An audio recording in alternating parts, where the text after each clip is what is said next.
There is no such thing as free will. That's the first thought that snapped through my mind the moment I woke up. The room wasn't cold or hot. I couldn't feel the sheets under me. The only thing I was sure of was the certainty of that thought, buzzing like a gnat deep in my skull. I knew I had to get up. Somewhere out there, in the broken shadows of space, was the thing we were hunting. The thing I couldn't even name, yet felt in every cell of my being. We were caught in its web. No, I was caught in its web. I felt it every time I blinked, like the universe was catching up, dragging itself through the moment with me, repeating everything again and again, but with different faces, different decisions. But they weren't new decisions, they were echoes, distortions of choices already made, already failed. You see, reality is a lie. The stars, the planets, the wars, they're just wallpaper slapped over something older, something watching. Every action we think we take is scripted. Every war fought is just another rerun, and humanity has always been the exception. Humanity remembers. I got up. My body still felt heavy, slow. The clock said 3:17. But what was a clock anymore? A number flickering on a screen pretending to mean something. How many times had I woken up at exactly 3:17? 100 times? 1,000? I stopped counting loops a long time ago. It didn't matter anymore. I remembered everything. The rest of the galaxy didn't. To them, time was as linear as their thoughts. They fought the same wars, loved the same people, died the same deaths. To the alien empires out there, this was life. An endless repeat, rewinding back to zero every 83 years, as if time itself needed to stretch before it crushed the universe again. But we, humans, we weren't built like them. Something in our biology, our minds, allowed us to crack through the illusion. We saw the cycle for what it was, and the more we tried to forget it, the sharper the memories cut. That's why they called us liars, outcasts, madmen. They couldn't see past the illusion. They didn't feel the weight pressing on their skin, the static in the air when things reset. Some of us broke under it. Most of us did. Some embraced it, turned into something else. Then there were people like me. Those who couldn't let go. Those who had to understand why. What was doing this to us? What was making us relive the same century over and over again? The door to my quarters slid open with a hiss. The station's corridors felt narrower today. They always did when I came close to a truth I wasn't supposed to know. The walls seemed to close in, the ceiling hanging just a bit too low, the lights flickering in that subtle way only a paranoid mind can notice. And I was paranoid. Paranoia was the only defense left when the universe had already driven everyone insane.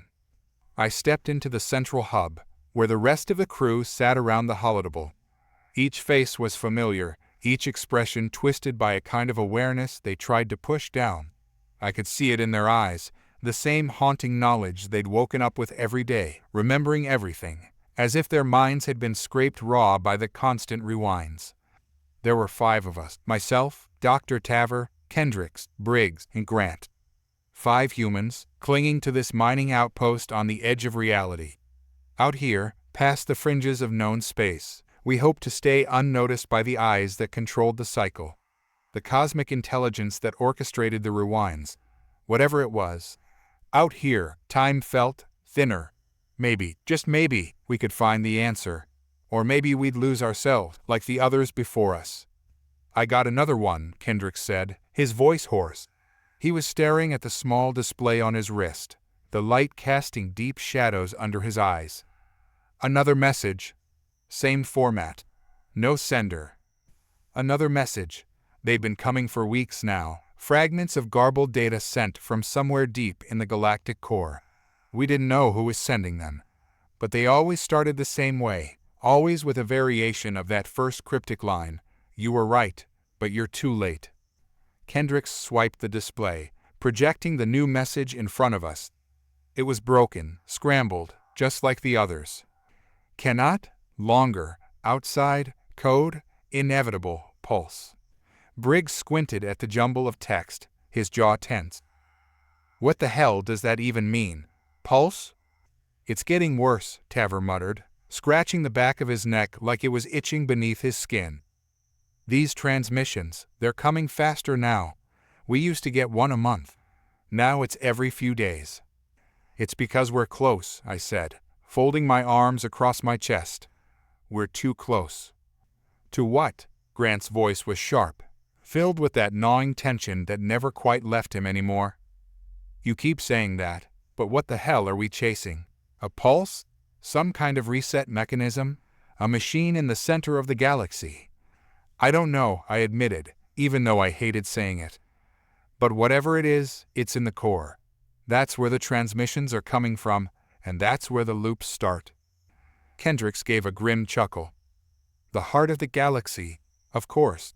You know no one's ever made it out of the core alive, right? It's a death trap. Every ship that's tried to explore it gets torn apart by the gravitational anomalies. Or maybe those anomalies are part of the trap, I shot back. Maybe they're protecting something. Grant's fingers drummed nervously on the holodable. Let's say we reach the core. Let's say we find whatever it is. What then? What do we even do? We're just engineers. We're not soldiers. Not scientists. We're miners. I shook my head. We're more than that. If we weren't, we'd be dead by now. Or worse, forgotten. We remember because we're different. You feel it, Grant. You know you do. You felt it the moment the first loop ended. Grant's face twitched, a flicker of fear, of recognition. We all felt it. It wasn't just déjà vu. It wasn't just some phantom memory that haunted us at night. It was a gnawing awareness that we did not belong in this time. This thing, I continued, my voice low, as if I were afraid it might hear me. It's been playing with us for eons, but we're slipping through its fingers. The more we remember, the closer we get to breaking free. And what happens if we break free? Briggs' voice cut through the tension like a blade. What happens if we tear open whatever's waiting in the core? Do we just end up in another loop? Another reality? Or do we finally die? I'd rather die than keep reliving the same century, Kendricks muttered, eyes hollow. Over and over, same wars, same losses, same meaningless damn cycle. If there's a chance to stop it, I'll take it, even if it means facing whatever's in the core. I nodded. It's our only chance. We either go to the core, or we keep looping forever. A silence settled over the room, thick and heavy. Each of us could feel the weight of that choice. We were all terrified. But what scared us more was the idea of doing nothing, of surrendering to the loop, of letting the universe rewind us back to the beginning once again. The transmission flickered on the holodable, the jumbled fragments of code hanging in the air like a riddle we couldn't solve. Cannot, longer, pulse. It was like a whisper from some distant future, a version of ourselves trapped further ahead in the timeline, trying desperately to warn us before we made the same mistake. I'm in, Kendrick said, standing up, his voice steady despite the tension on his face. I don't care what's waiting for us in the core. I'd rather die knowing we tried than live another loop. One by one, the others nodded. Even Grant, who always tried to act like he wasn't scared. But I saw the truth in his eyes, the desperation, the madness of being caught in a cage with no way out. He'd lost too much already, too many years stolen by the loops. We were going to the core. Whatever was waiting there, whether it was a machine, an entity, or something beyond comprehension, it didn't matter anymore. It was our only shot. Because there's no such thing as free will. Not yet, anyway. That was the beginning. The moment when we decided to break the loop. The moment when we started a journey into the darkest corners of the galaxy, chasing after whispers and fragmented messages sent from futures that might never exist. We didn't know it then, but the moment we made that choice, we were already part of something far bigger than ourselves. We weren't just fighting for freedom from the loop. We were fighting for the right to control our future. There's something you feel in your bones before your mind can grasp it. A signal, like a song that's been playing in the background of your life since the day you were born, only now the volume is turned up. That's how it starts, with a sound you can't explain. Not a melody, not a voice, more like the grinding of cosmic gears, a mechanism pulling you towards something deeper, something older than time. It's an itch at the base of your skull, an ache behind your eyes, like a dream that keeps trying to wake itself up, and it never stops. I felt it when we entered the outer edges of the core. The mining ship shuddered as we passed through the first distortion field, the hull groaning like an animal in pain, a constant vibration in the walls. My teeth rattled in my skull, nerves screaming like they were being plucked out of tune. Every atom in my body felt wrong, too close to something that shouldn't exist. But that's the cost of getting closer to the truth, isn't it? You lose parts of yourself. You become something else. The rest of the crew felt it too. I could see it in their eyes. Taver, always the pragmatist, looked at his trembling hands like they weren't his anymore. Kendricks chewed on his lip, blood beating at the edge of his mouth, too focused on the console to care. The lights flickered, casting their faces in sharp relief, as though the ship itself were trying to reveal the truth hiding beneath their skin. None of us spoke. The message was still on the screen, that same jumble of words. Cannot, longer, outside, code, inevitable, pulse. We had stopped trying to decode them. Maybe deep down, we knew there was nothing to decode. The messages weren't for us, they were us. Broken fragments of our future selves, trapped in some shattered dimension. Too late, they always said.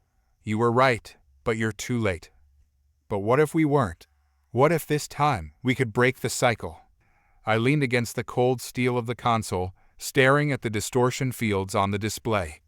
The galactic core loomed ahead, a mass of light and gravity bending space into shapes that shouldn't be possible. We had crossed the outer limits, but the real danger lay ahead, where time folded in on itself. It was the place no ship had ever returned from, the place where the loops began. Do you feel it? Taver's voice was barely a whisper. His eyes were bloodshot, his face gaunt. We hadn't slept in days. No one could sleep this close to the core. I nodded. I didn't have to ask what he meant. We all felt it. The presence. It wasn't an entity, not exactly. It was more like a hum in the air, something that resonated inside you, pulling you forward. It was the reason no one could escape. The reason no one remembered. The others called it the Watcher, a name that didn't do it justice. It wasn't watching. It was feeding. Don't think about it, I muttered, mostly to myself. Taver blinked, as though waking from a dream. How can you not? It's like it's in my blood, crawling under my skin. Kendricks slammed his fist against the console, the sharp metallic sound cutting through the tension. It's not in you, Taver. It's not anywhere. It's just, he trailed off, his mouth hanging open, searching for words that wouldn't come. What is it, then? Grant's voice broke through the static. His usual bravado cracked around the edges. What the hell are we even looking for? A ghost? A god? I need to know what we're walking into. I glanced at him, feeling the weight of his question settle like lead in my gut. What were we walking into? A trap? An answer? Maybe both. There's no name for it, I said quietly, more to fill the silence than to offer comfort. It's not a thing we can understand. It's not a machine, not a life form. It's the system itself. The loops, the rewinds, they're part of it. It's like a function. Something built into the fabric of the universe. Something that doesn't want us to break free. And we're going to kill it? Briggs scoffed, shaking his head in disbelief. How the hell do you kill a function? That's not the point, I said, the words coming out harder than I meant. The point is, we've come this far. We've broken the cycle in our minds. We remember. That's the first step. And the second step is getting torn apart by the core. Grant's voice was rising, edged with panic. You've seen the footage. Ships don't just disappear. They disintegrate. Rip to pieces. And you think we'll be different because we've got memories. It's not the memories, I snapped. It's the awareness. We're not sleepwalking through the loops like the others. We're conscious, and consciousness is the key. Kendricks snorted. The key to what? Dying with our eyes open. We've already died 100 times, I shot back, my voice cracking like a whip in the confined space. Every time the loop resets, we die. Maybe not our bodies, but our minds, our choices, our futures. We're already dead, Grant. Don't you get that? This is the only shot we have at actually living." A thick silence followed, punctuated only by the low hum of the ship's engines. Grant looked away, jaw clenched tight. He knew I was right. We all did. But knowing didn't make it any easier to accept. "We're not going to the core to die," I said, lowering my voice. "We're going to the core to break the loop. To stop whatever's been controlling us. And if that means facing something we can't understand, so be it." The ship lurched suddenly, throwing us off balance. The lights flickered, and a low, guttural sound reverberated through the walls, like the groan of something ancient waking from a long sleep. We all froze. For a moment, I thought the ship had hit something, but the readouts showed nothing. No impact, no external damage. Just that same vibration, growing louder, more insistent. "Did we hit a distortion?" Taver asked, his voice trembling. "No," Kendrick said, eyes locked on the console. "That's not a distortion. That's—" A sharp, high-pitched tone pierced the air, and we all flinched. It wasn't coming from the ship. It was coming from inside us, like a frequency only our bones could hear. And then the message flashed on the screen again. "Too late. Inevitable. Pulse." I stared at the words, my heart pounding in my chest.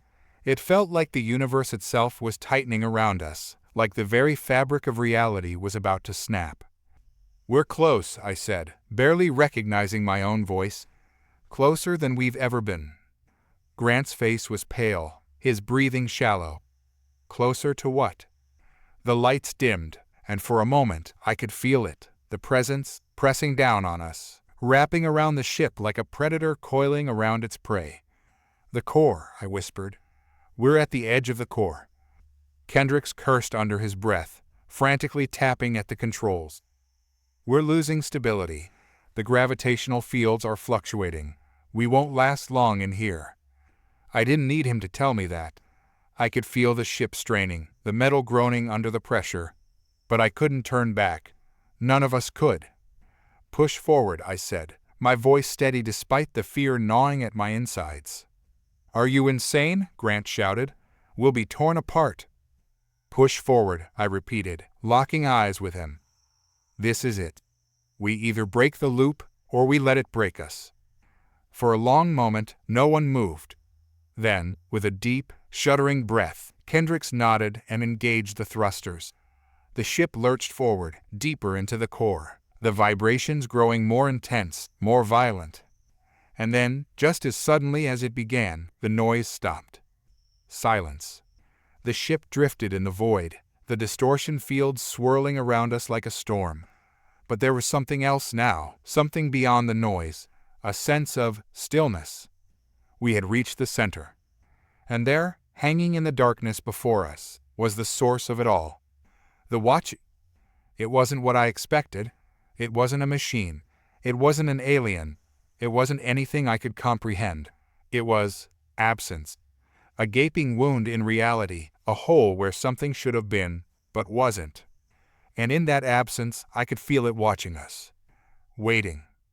For what, I didn't know. But I knew one thing for sure. We were too late. The Watcher wasn't supposed to exist. No, not in the way we understood existence. We were looking at a paradox, an absence with purpose, an emptiness that devoured the concept of being. I had thought we were close to breaking the loop. We were wrong. We were in it. Grant's breath hitched, audible even over the silence of the void. I could feel him looking at me, his pupils shrinking like he was staring into the void of his own death. Kendricks gripped the console like it was his last tether to sanity. "That's it? That's what we came for? This thing?" His voice shook with a mixture of fear and disgust, not directed at the Watcher, but at himself for thinking we could make sense of this cosmic cruelty. "I told you, didn't I?" I rasped. "There's no name for this. There's nothing to fight.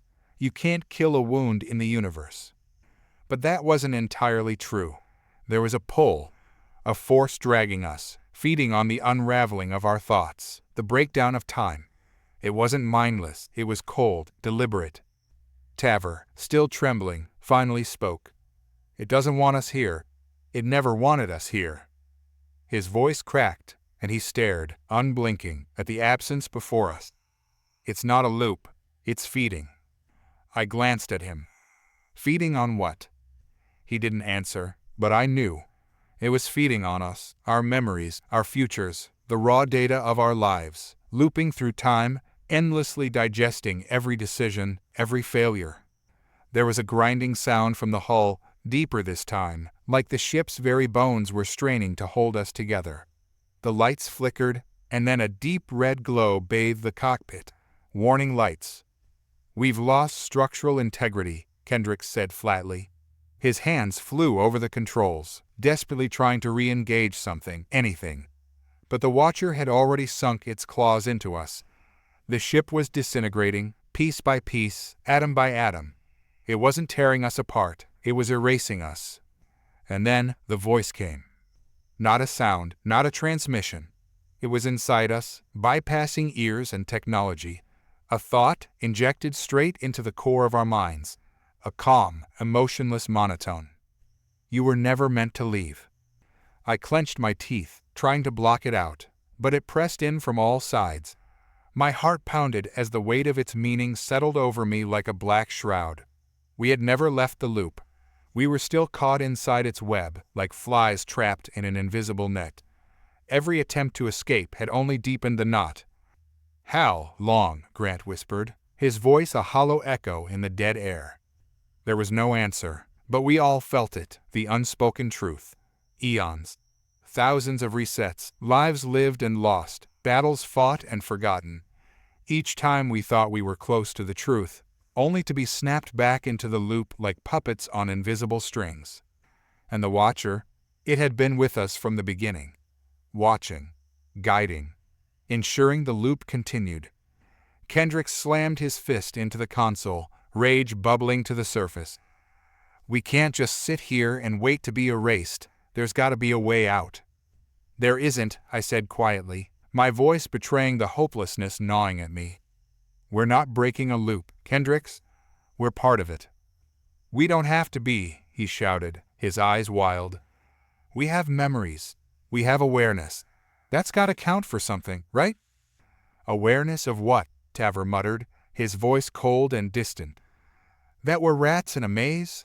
That no matter what we do, we're still trapped." The ship shuddered again, and I felt the floor beneath us give a sickening lurch. Metal groaned, bending under the impossible weight of the Watcher's presence. But there was something else now. A new feeling, stronger, more visceral. Fear. Not ours. It hit me all at once. The Watcher, this impossible, godlike absence that had consumed us for eternity, was afraid. "We're a threat," I whispered, the realization seizing my mind like a jolt of electricity. Taver turned to me, his expression unreadable. "What?" I locked eyes with him. "That's why it keeps resetting us. Not because we can't escape, but because we could. We're the variable. We're the one thing it can't fully control." Kendricks looked between us, understanding dawning on his face. "If it's afraid of us, that means there's something we can do. Something it hasn't accounted for." Grant shook his head, sweat beading on his forehead. "Are you hearing yourselves? This thing has been feeding on us for who knows how long, and you think we can just outthink it?" "We don't need to outthink it," I said, my heart racing. "We need to outlast it." "What are you talking about?" Kendricks demanded, panic edging his voice. I stared at the console, the distortion fields swirling in chaotic patterns. "The loop is a system. Every system has limits. If we can push this one far enough, if we can force it to keep resetting us without giving in, it'll break. It'll overload." "And then what?" Grant asked, his voice rising. "We win. We walk away." "No." I looked at him, a hollow smile creeping onto my face. "Then we stop existing. Completely. No loop. No resets. Just nothing." "Are you insane?" Kendricks shouted. "You're talking about annihilation. Total erasure." "Isn't that better than this?" I shot back. "To be free, finally free, even if it means disappearing." Silence fell over the cockpit. The ship trembled again, a low groan reverberating through the walls, but none of us moved. And then Grant spoke. "Do it." I blinked. "What?" He turned to me, his expression hard but resolute. "Whatever it is you're thinking, do it. I'd rather die knowing we chose our end than keep playing this sick game." Kendrick stared at him in disbelief. "You can't be serious." Grant met his gaze, unflinching. "I'm tired, man. We've been fighting for so long, and for what? To keep reliving the same nightmare? Maybe it's time to let go." I swallowed, my throat tight. The Watcher was still there, still watching, waiting for us to give in, to submit. But it hadn't erased us yet. It was waiting for us to make the choice. I looked at the console, my fingers hovering over the controls. One final push. One last act of defiance. "Are you ready?" I asked quietly. Kendricks closed his eyes, his hands trembling. "I don't know." Taver nodded, his face pale but determined. "Do it." I took a deep breath, my heart pounding in my chest. And then, with a single, decisive movement, I pushed the ship forward. The Watcher recoiled, its presence flickering like a dying star, and for the first time, I felt a surge of hope. We were breaking free. The ship buckled, the distortion fields warping around us, and then silence. No light, no sound, just absence. And in that absence, I understood. We hadn't won, we hadn't escaped, we had simply become. The loop wasn't broken. It had never been about breaking it. It had been about joining it. And now we were the Watchers, waiting for the next to try. The darkness wasn't just black, it was absolute. No light, no sensation. If there was an afterlife, this wasn't it. It was worse, a static eternity, where even the concept of time ceased to matter. I couldn't see the others anymore. We had merged, our individual consciousness dissolving into the fabric of the loop. A horrible clarity overtook me. There was no freedom here. There was no escape. We were the loop. My thoughts twisted, reality shifting like an oil slick across the void. Fragments of memories, glimpses of past failures, flickered in and out, all blending together. Every fight, every futile attempt to outwit the Watcher, it had all been in vain. But something stirred inside me, a kernel of defiance that wouldn't die. A fire that had smoldered for eons, through every reset, every erasure. We weren't nothing yet. We still had awareness, didn't we? And where there was awareness, there had to be something. There was a flash, brief, electric, a spark in the blackness. I'm still here. I latched onto that thought, refusing to let go. It echoed back at me, bouncing across the void like an echo without a source. I felt the others, Grant, Kendricks, Taver. They were still with me. We were still us, even if the rules had changed. In that moment, a shudder passed through the endless void. Not from us, but from it. The Watcher. It was no longer the cold, calculating presence it had been before. It was trembling, recoiling from something, struggling. And then I realized we were still a threat. "Do you feel that?" Grant's voice whispered in the void, faint but present. He was clinging to the same thread I was. "Yeah," I replied, or thought I did. It was hard to tell where my thoughts ended and reality began anymore. The Watcher was weakening. If it could feel fear, then maybe it could feel pain. Maybe it could be broken. Something surged inside me, an instinct that screamed to act, to fight. Maybe we couldn't destroy the loop from the outside. Maybe we couldn't escape. But if we were a part of it now, we could infect it, corrupt it from within. I reached out, not with hands, but with the formless will that held my consciousness together, and pushed. It was like dragging a stone uphill, a monumental effort against a cosmic force that dwarfed us in every way. But for the first time, the void pushed back.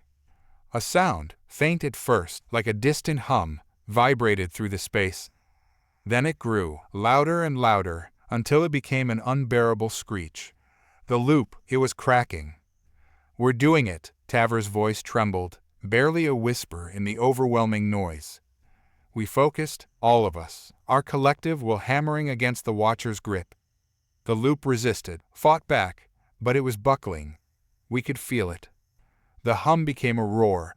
The void shifted, twisted, until reality itself began to fracture. Images slammed into my mind. Whole worlds flashing into existence and then being torn apart.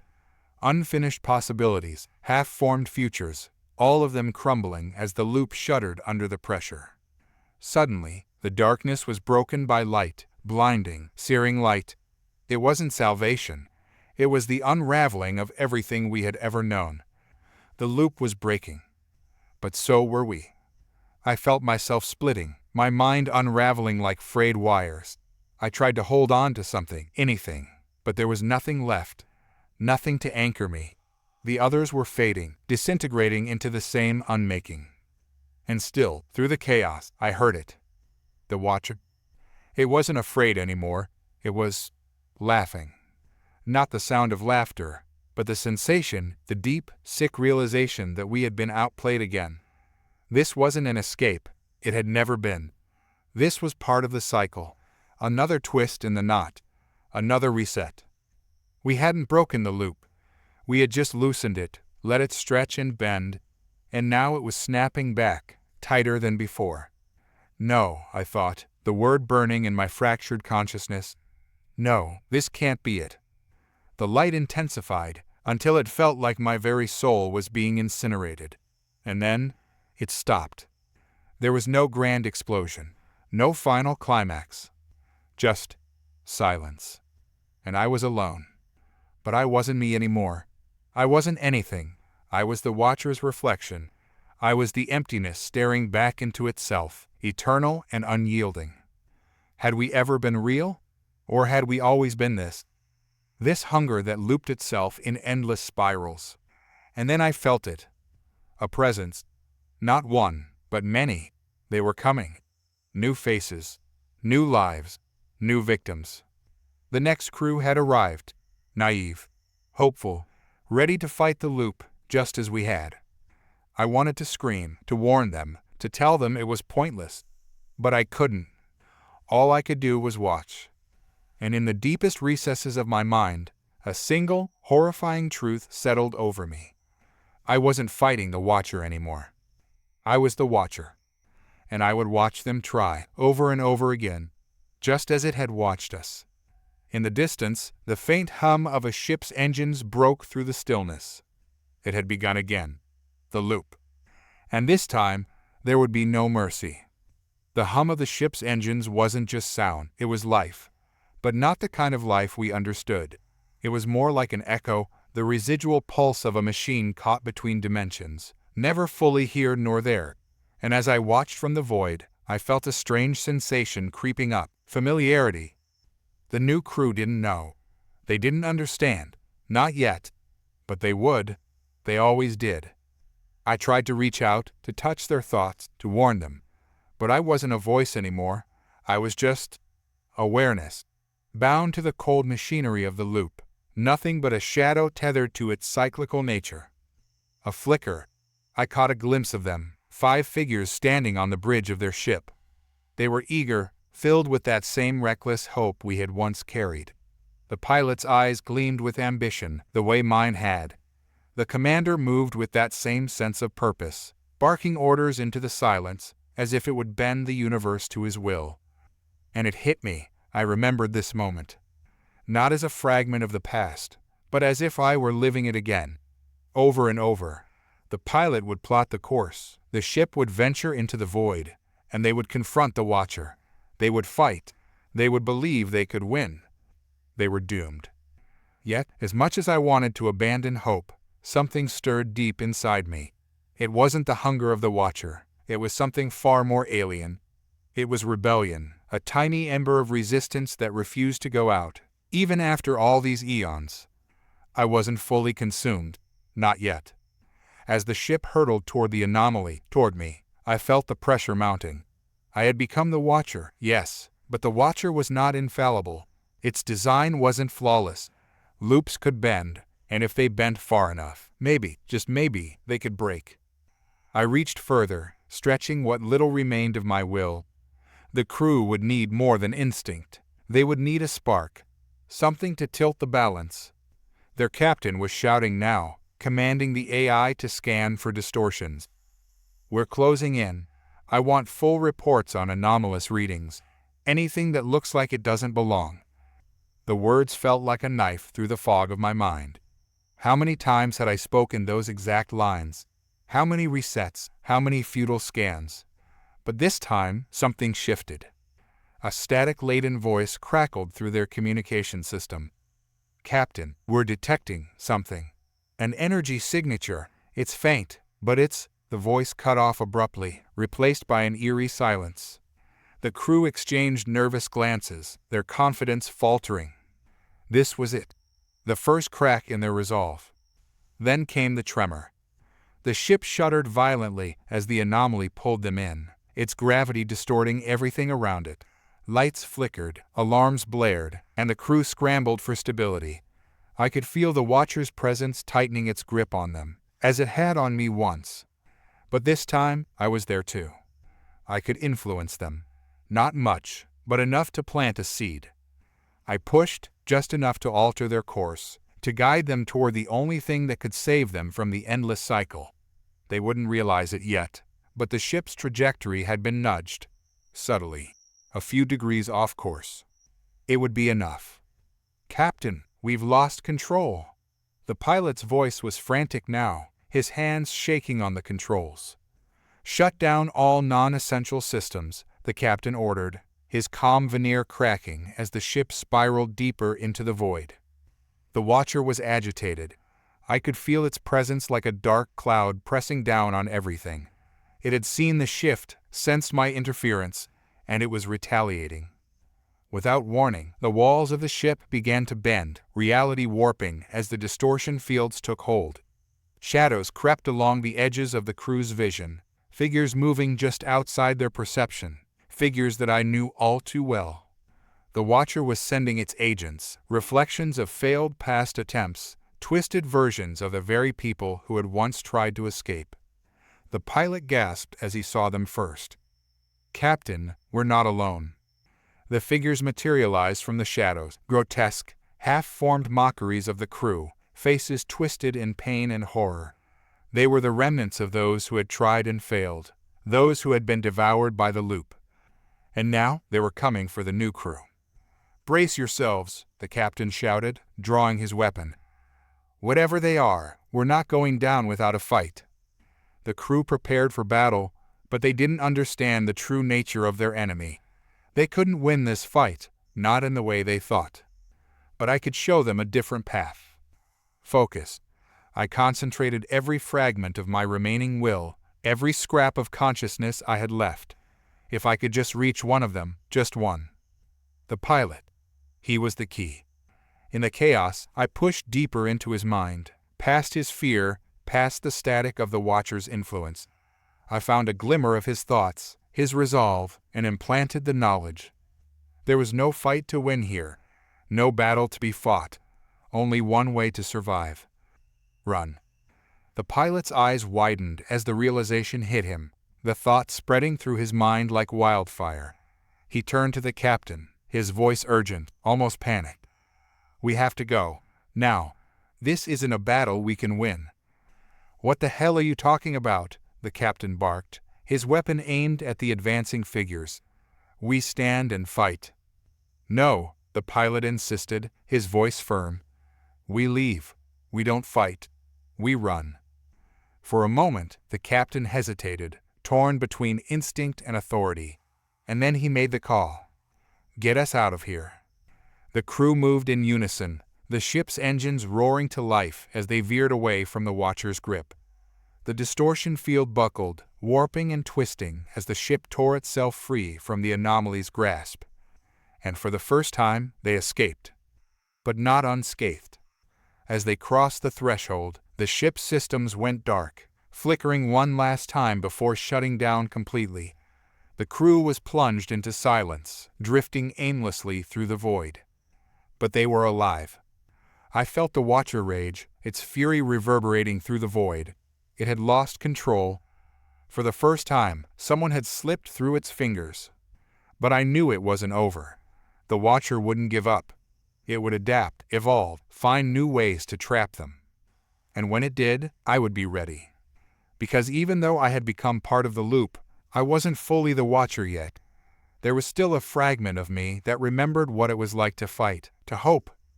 And in that fragment, I would wait, watching, for the next chance to break free. The silence on the drifting ship was suffocating. Not the calm, peaceful kind, the suffocating, electric kind that hums in the air just before something cracks.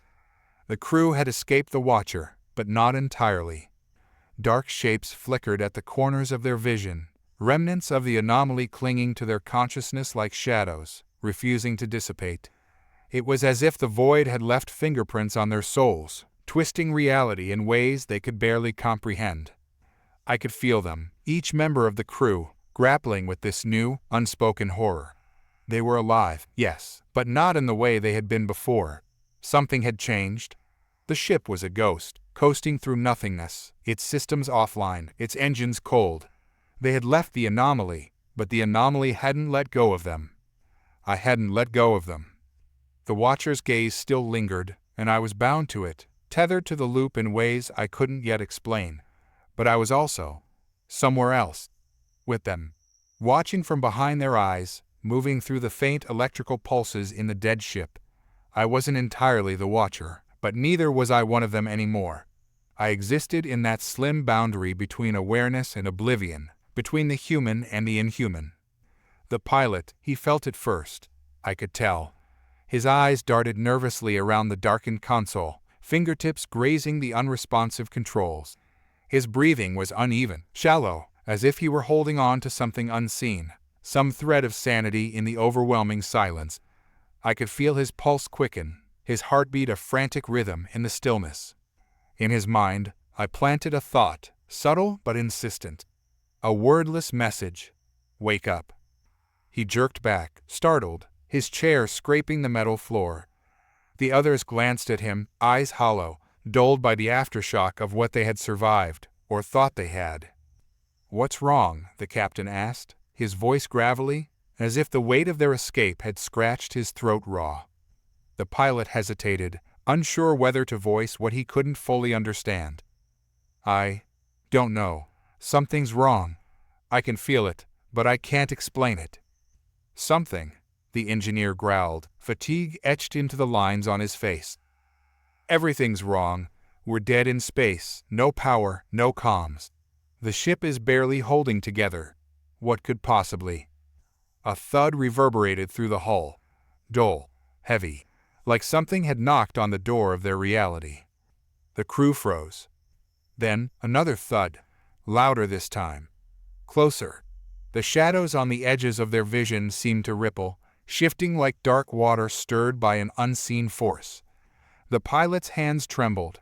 He couldn't shake the sensation that they hadn't truly escaped, that something was still with them, something, waiting. I knew the truth. I had seen this unfold countless times, but it felt different now. There was no manual for what was happening. No logic that could explain the anomaly's reach beyond its confines.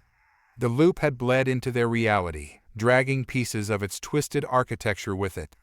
The Watcher wasn't just hunting them.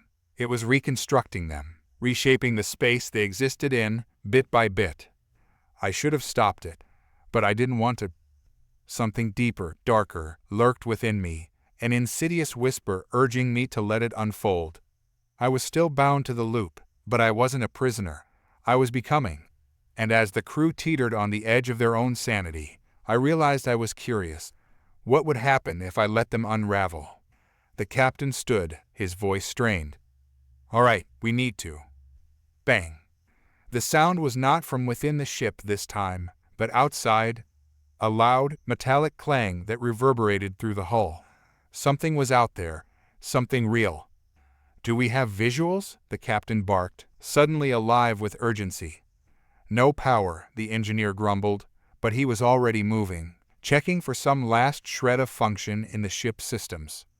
"I'll go check the viewport," the pilot said, rising too quickly, knocking over a chair in his haste. They were unraveling, each of them in small, barely perceptible ways. But to me, it was clear. The loop didn't just trap them physically, it gnawed at the mind, injected paranoia like venom, turned doubt into certainty. Every thud, every shadow, became an omen. And now they were spiraling into its clutches, just as I had. But then something happened that I hadn't expected. The pilot reached the viewport and gasped, not in fear, but in awe. "Captain, you need to see this." The captain hesitated, then crossed the room and peered out into the void. His breath caught in his throat. I shifted through their thoughts, seeing what they saw. A structure. Floating impossibly in the emptiness, bathed in a faint, ethereal glow. It was not a ship. It was something older, something otherworldly. A jagged silhouette that looked as though it had been carved from the fabric of space itself. "It's impossible," the captain whispered. "There's nothing out here." "How?" But he couldn't finish the sentence. I could feel it. The structure was calling to them, reaching through the void like a magnetic force, pulling them closer. Even in their fragile state, their curiosity was overpowering. "What is it?" the pilot asked, voice trembling. The captain swallowed hard.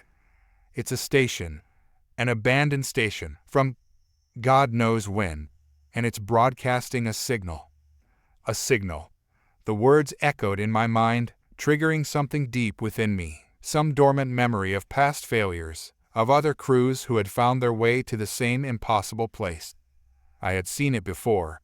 They had always been drawn to it, just as this crew was. It was the last illusion of hope before the fall. I could have stopped them. I should have. But I didn't. I was waiting. Waiting for them to make their choice. And then, as if in response to my silent observation, the captain said the words that sealed their fate. "Prepare to dock." The captain's voice hung in the air, thick with decision, cutting through the silence like a blade. "Prepare to dock." The words were an anchor, pulling them deeper into the unknown, and I felt the pull too, an irresistible force drawing me closer. It wasn't just a command, it was a shift in their fate, a step closer to the precipice. I could see the pilot's hand shake as he activated what little control was left in the dead ship, fingers tapping buttons that sparked to life under his trembling touch. It shouldn't have worked, none of it should have, but somehow the ship responded. Lights flickered, systems hummed back to a low, eerie life, and the ship crept forward, inching toward the ominous structure looming ahead. From my place in the dark recesses of their minds, I could feel their mixture of fear and awe. The station, if you could call it that, defied understanding. It was a relic of something ancient, predating any known history. Its jagged edges seemed to have grown from the very fabric of space, blackened and scarred by eons. It didn't belong in this universe. It was an intruder, a foreign body in the expanse of stars. But it called to them all the same. The docking bay doors loomed larger as the ship crept closer, the emptiness beyond like a gaping maw waiting to swallow them whole.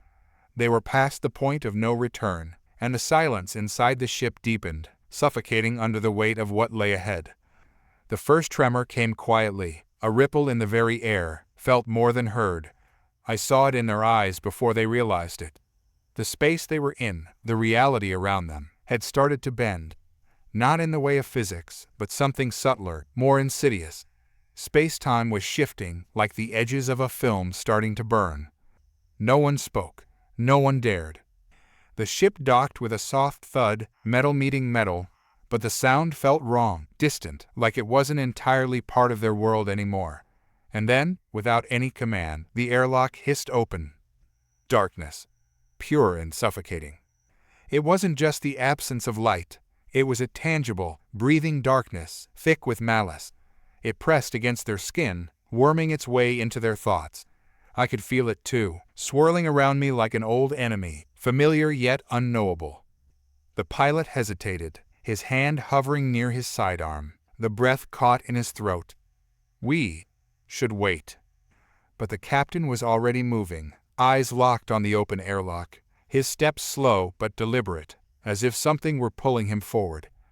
"We're here. There's no waiting anymore." And they followed him, because what else could they do? Every step deeper into the unknown felt like stepping into the jaws of something that had been waiting far longer than they could imagine. I could see through them as they stepped into the station, a cavernous space, filled with the echo of a civilization long lost. The walls pulsed with a faint, sickly glow, veins of light crawling through the dark like infected arteries. The station was alive, but not in any way they could understand. The engineer stopped suddenly, staring at the floor beneath his feet. "Captain, this isn't metal." The captain turned, eyes narrowing. "What?" The engineer knelt, brushing his hand across the floor, feeling it with a growing sense of dread. "It's skin. The floor. It feels like—" His voice trailed off, replaced by a look of utter revulsion. I could feel it too, through him, through all of them. The floor was alive. The walls were breathing. Every inch of the station was a living, pulsing entity, feeding off their presence, drawing them deeper into its core. They should have turned back. But they didn't. The pilot's voice cut through the tension, barely a whisper. "We need to leave. Now." "Too late," I whispered into his mind. "Too late for all of us." The walls began to move then, shifting, writhing like muscle under skin, the light pulsing faster now, as if the station had sensed them. I could feel it awakening, stretching, preparing. And then the voices came. They started as faint whispers, barely audible at first, like the distant murmur of a crowd. But they grew, rising and falling in strange, dissonant waves, filling the space with a cacophony of sounds that didn't belong together. Words in languages that hadn't been spoken in millennia, voices that were long dead, echoes of memories trapped in the very flesh of the station. One by one, the crew froze, their eyes wide, mouths agape as the voices pierced through their minds. They didn't just hear them, they felt them, like claws digging into their thoughts, twisting their perceptions. "Get out! Get out!" The engineer was screaming now, hands clutching his head, eyes wild with terror. "It's in my head, it's inside me." But they couldn't leave. The airlock had sealed behind them, trapping them inside the living nightmare. The captain spun in place, searching for something, anything, that made sense. But there was nothing, just the endless, breathing darkness and the voices that gnawed at his sanity. I could feel it too, the watcher. It was watching them, watching through me, through the walls, through every molecule of the station. It was everywhere now, fully awakened, fully aware. The loop was complete. But something was different this time. The pilot, he was resisting, fighting back against the tide of madness, clinging to some shred of sanity. I could feel his mind pushing against the watcher's influence, trying to break free.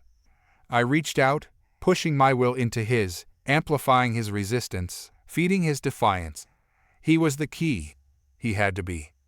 "Don't listen," the pilot shouted, his voice ragged but strong. "It's trying to control us. We have to fight it." The others turned to him, eyes wide with fear, but they didn't move. They couldn't. They were too far gone. The captain took a step toward the pilot, eyes glazed, his voice a low growl. "It's already too late." And then the floor split open. The crew screamed as they fell, the ground beneath them tearing apart like flesh ripped from bone, revealing the true form of the station, a writhing, pulsating entity of pure malevolence. They were falling into its heart, into the core of the loop, where the watcher waited. But I was there too. Watching. Waiting. And this time I would make my move. This time the loop would break. Or we would be devoured. The descent wasn't just physical, it was a fall through the layers of their own minds. The flesh of the station twisted around them like tendrils of nightmarish matter, bending reality with each pulse, and I could sense the lines between time, thought, and existence disintegrating. This wasn't some alien architecture, it was a living paradox, a violation of everything they understood. Everything I thought I understood. As they plummeted deeper into the abyss, something gnawed at my awareness, that part of me that still held to the watcher. It was no longer a matter of what would happen next. The question was how far this thing could reach, and what had been set in motion. The captain's body twitched uncontrollably, his eyes rolling back, lips moving in silent madness. The rest of the crew were no better, frozen in place, thoughts fractured by the weight of what had overtaken them. They weren't in freefall anymore. They were held, suspended in the air by invisible threads. Their limbs twitched like puppets on strings, unable to escape the watcher's hold. The air, thick with pressure, distorted in strange waves, carrying something primal. Through the chaos, the pilot's mind remained clear, a beacon of resistance in the storm. I clung to him, my own will bolstering his, amplifying the force of his thoughts. His breath was labored, beads of sweat tracing lines down his dirt-streaked face, but he fought. He refused to let the thing inside win, and that was when I felt it, an opening. A weak spot in the watcher's influence. Not in the pilot, but through him. A surge of defiance crackled through the air, rippling through the station's organic walls.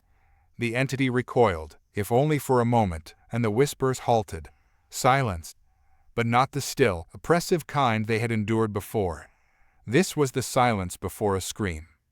Then came the roar, a sound that wasn't a sound at all, an eruption of thought, of mind, slamming into them like a tidal wave. It was anger, frustration, hunger. The watcher had sensed the defiance, and now it surged to crush it. The captain's body jerked violently, head snapping toward the pilot with eyes hollow and lifeless, yet filled with a raw malevolence. "They're not real, you know?" The voice came from the captain, but it wasn't him anymore. It was the watcher, speaking through him. "None of this is real, not even you." The words sent a ripple through the pilot's mind, shaking the foundation of his defiance. Doubt crept in, and I could feel it growing. This was the watcher's game, to undermine, to fracture until there was nothing left. "No." I pressed harder, deeper into the pilot's mind, urging him forward, pushing him to reject the lies. "This is real. You are real. Keep going." The pilot's grip tightened on his weapon, though it felt small and meaningless in the face of the impossible. "You're wrong," he whispered through gritted teeth, fighting to stand, his muscles straining against the invisible weight pressing down on him. "This is real enough." The watcher laughed through the captain's lips, a cruel, hollow sound. "If that's what you need to believe, little human. But there are no gods here, no rules, only hunger." The station's pulse quickened, and with it, reality itself began to fray. Shapes folded into themselves, colors bled from existence, and time warped into meaningless stretches of pain and vertigo. The rest of the crew had stopped moving entirely, their bodies caught in grotesque stillness, but their eyes flickered with the awareness that they were still conscious, trapped, helpless. I knew then that the pilot wasn't just fighting for his own mind, he was fighting for all of them. The watcher needed them, but it needed him most of all. There was something different about the pilot, something it couldn't fully grasp. And then it dawned on me. He was outside the loop. I felt a pulse of excitement. The watcher hadn't anticipated this. It hadn't accounted for a mind that wasn't bound to its cycle, to its endless repetition. The pilot was an anomaly, a glitch in the watcher's reality, and that meant there was a way out. Not just for him, but for all of them. But the watcher was relentless. It began to compress the space around the pilot, warping his perception, making the walls close in, the air thicken like sludge. "Why fight, when you can become more?" the watcher hissed. "You are trapped in a dying body, a finite mind. I can free you, give you eternity." The pilot staggered, blood dripping from his nose, but he didn't stop. "Eternity is what? Another one of your puppets," he spat the words, pushing through the crushing pressure. "No, I'd rather die as myself." The moment was fleeting, but I saw it, the tiniest flicker of fear ripple through the watcher's voice. It wasn't used to defiance, to losing control. The ground beneath them trembled violently, and I could feel the watcher's grip beginning to falter. The pilot had become the point of fracture, a splinter in its otherwise perfect design, and it was unraveling. But this wasn't over. The core of the station loomed ahead, a gaping maw of writhing energy, alive with malice. I could see it pulsing, feeding on the crew's terror, growing stronger by the second. If they were to have any chance of survival, they needed to reach it, to destroy it. I whispered into the pilot's mind again. The core. You have to sever it before it consumes you. The pilot's vision blurred, his steps faltering as he fought his way forward. But he didn't stop. He couldn't stop. The captain's body moved to block his path, a twisted smile on his lips. "You're not going to make it," the watcher taunted. "You're already mine." But the pilot didn't listen. With one final surge of strength, he raised his weapon and fired. The blast hit the captain square in the chest, sending him crashing to the ground. The watcher screeched, not in pain, but in fury. And then, with one final, desperate lunge, the pilot reached the core. Everything stopped. Time, space, thought, everything froze in place for a single, agonizing moment. And then, the explosion. Reality shattered. The watcher screamed, its presence disintegrating into the void. The station convulsed, its walls crumbling, collapsing in on themselves as the loop broke apart. The crew, still trapped in their twisted forms, began to fall, their bodies finally free from the watcher's control. But as the darkness closed in, I realized one terrible truth. This wasn't the end. There was something worse waiting. Something far darker, far older, stirring beneath the surface of the station. And it had just been awakened. The explosion wasn't the kind that tore metal or scorched air. It was a rupture in reality itself, a tearing, like the fabric of existence folding in on itself and spitting them back out into the void. The watcher's scream reverberated across dimensions, a sound that wasn't sound but a presence being shredded, fragmented, and cast into oblivion. The crew fell, bodies limp, disconnected from the world. The watcher's influence snapped like strings on a broken instrument, and for a fleeting moment there was silence. I could feel it, that raw emptiness, the absence of the watcher's control. It was the kind of silence that should have brought relief. But it didn't. Not to me. Not to the pilot, whose chest heaved with shallow, ragged breaths as he floated through the wreckage of a collapsing mindscape. In the darkness, I hovered, feeling the echoes of the station's death throes. Everything should have ended here. This should have been the end of the nightmare. But then, it moved. Beneath the surface of the dying station, beneath the layers of twisted, organic matter, a pulse began to rise.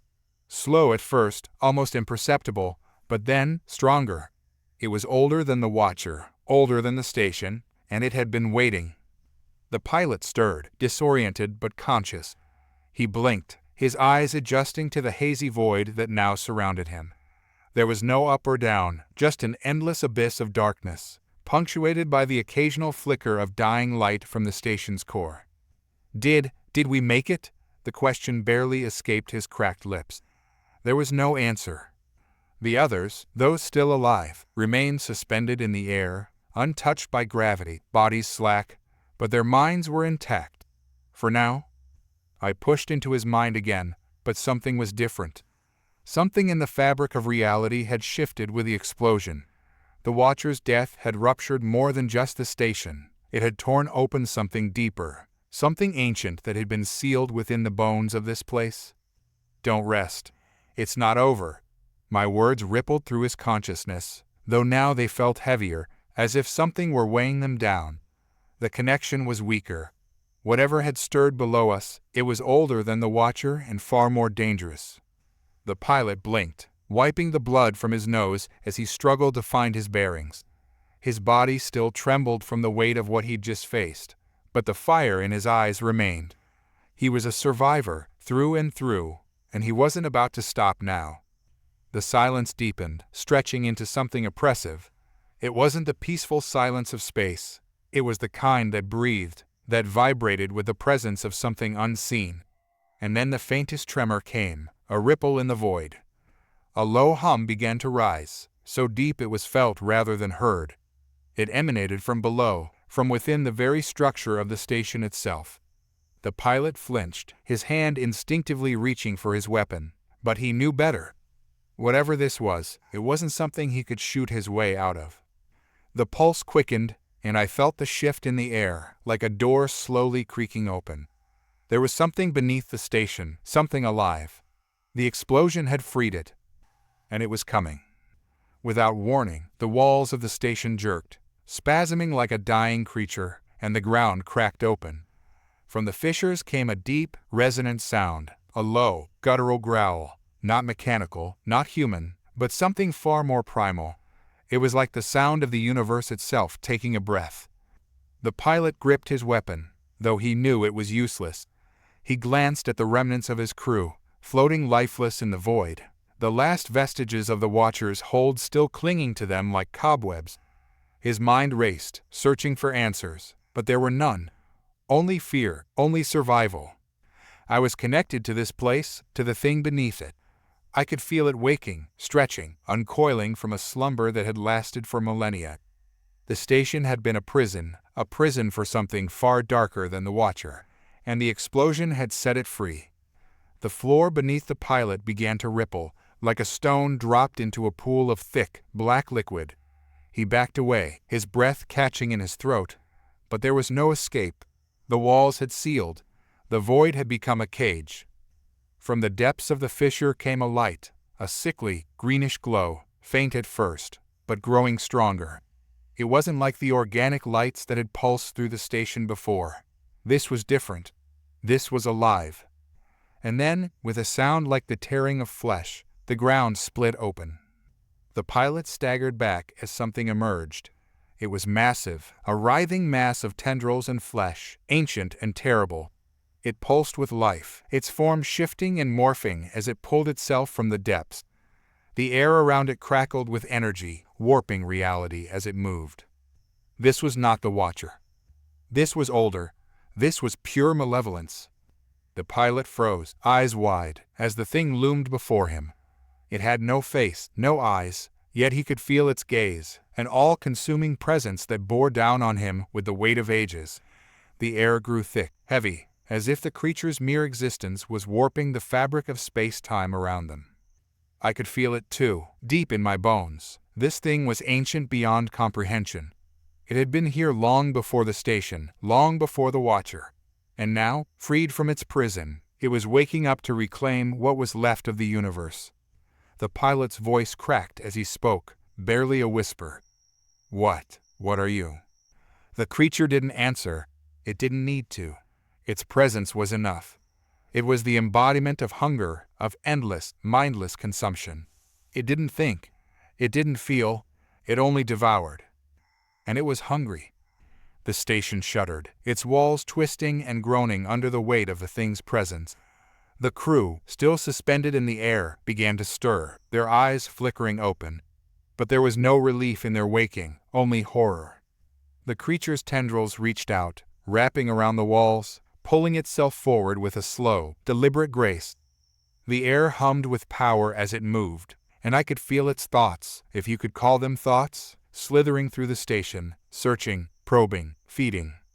The pilot backed away, but there was nowhere to go.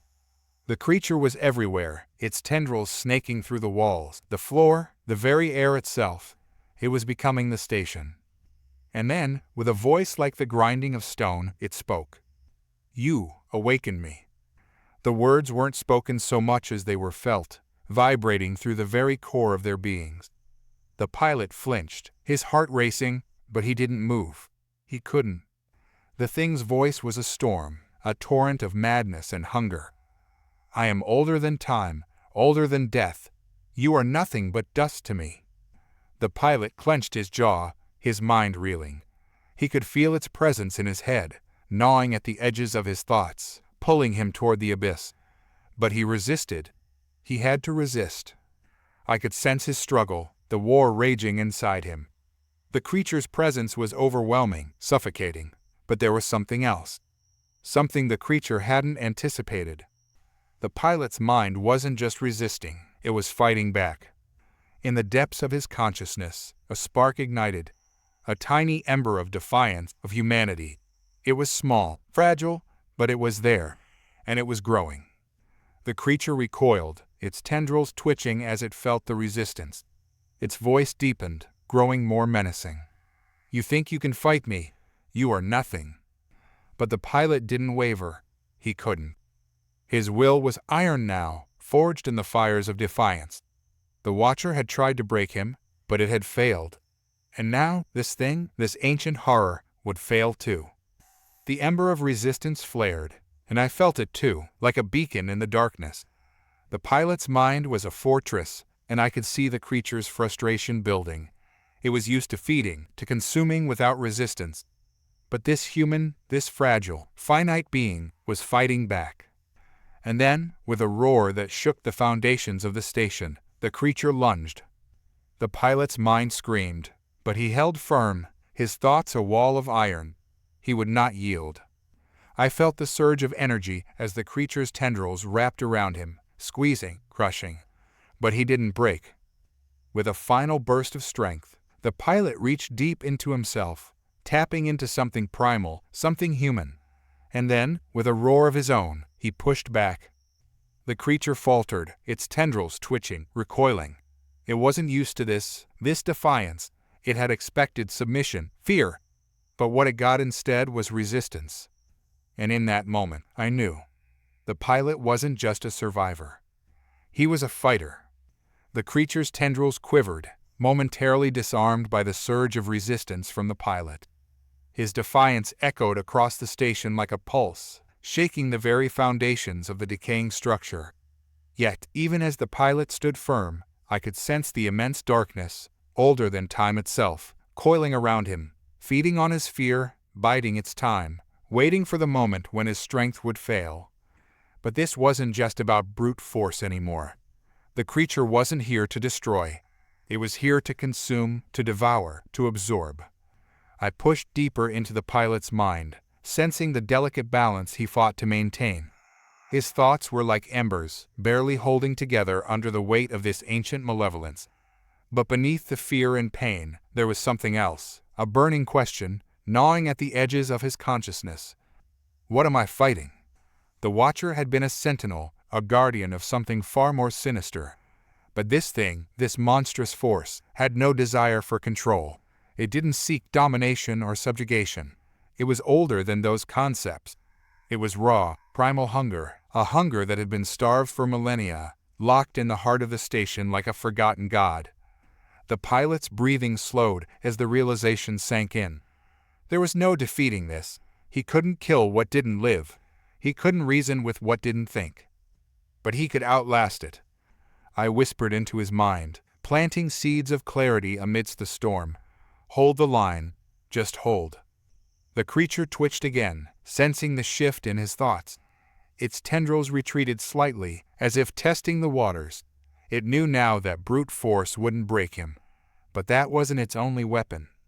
Suddenly, the darkness shifted, and the station itself began to warp. The decaying metal, the broken remnants of walls, the scattered debris, everything was being drawn into the void, sucked into the creature's writhing mass like dust into a black hole. The pilot's eyes darted around, his pulse quickening. He could feel the pull now, the slow, insidious force dragging everything toward the center of this nightmare.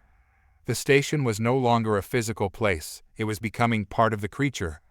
The wall, the floors, the very air was warping, distorting into a labyrinth of twisted metal and flesh. It was as if reality itself was being reconstructed around them.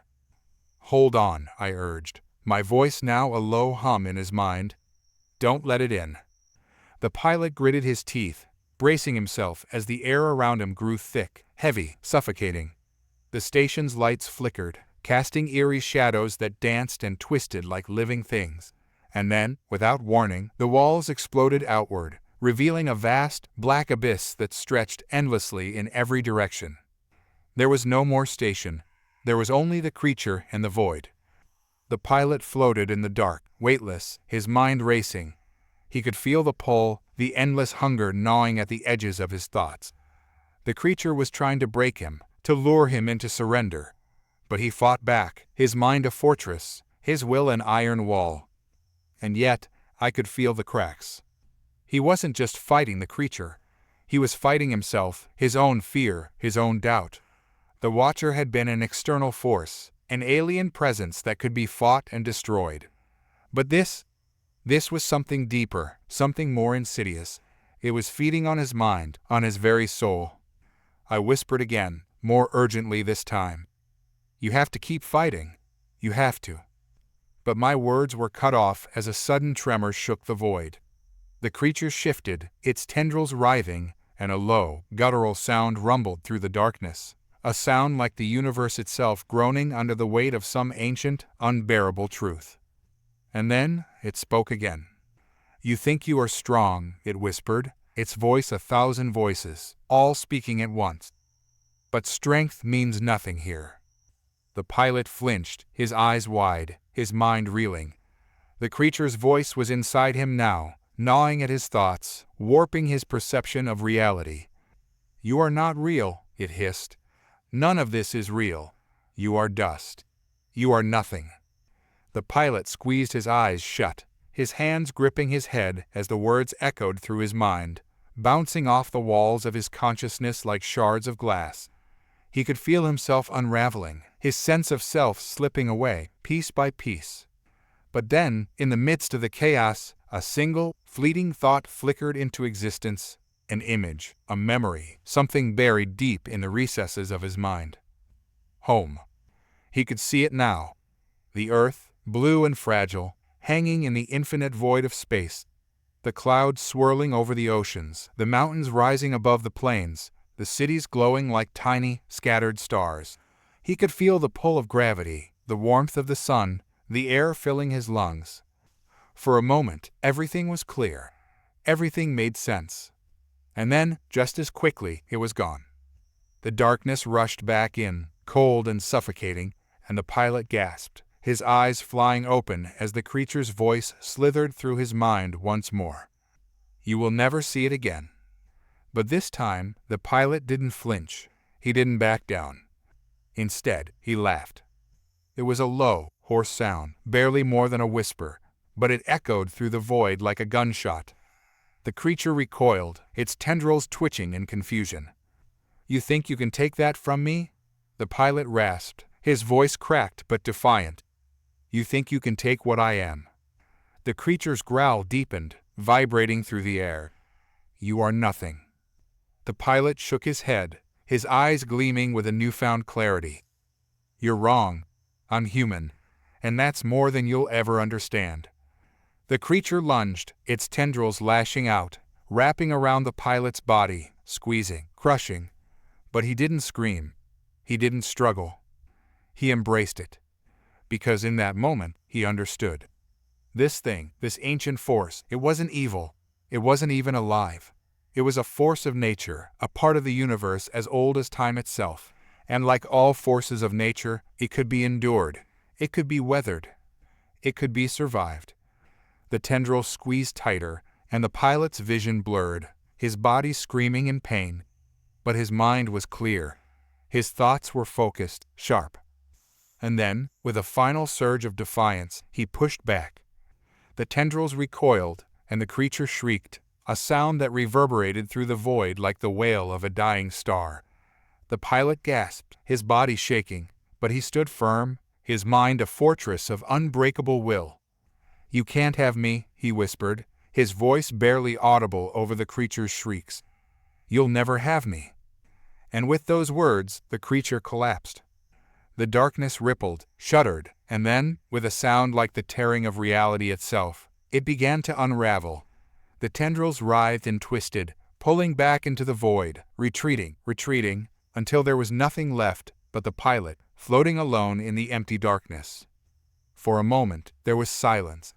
A silence so profound, so absolute, that it felt as if the universe itself had stopped. And then, the light returned.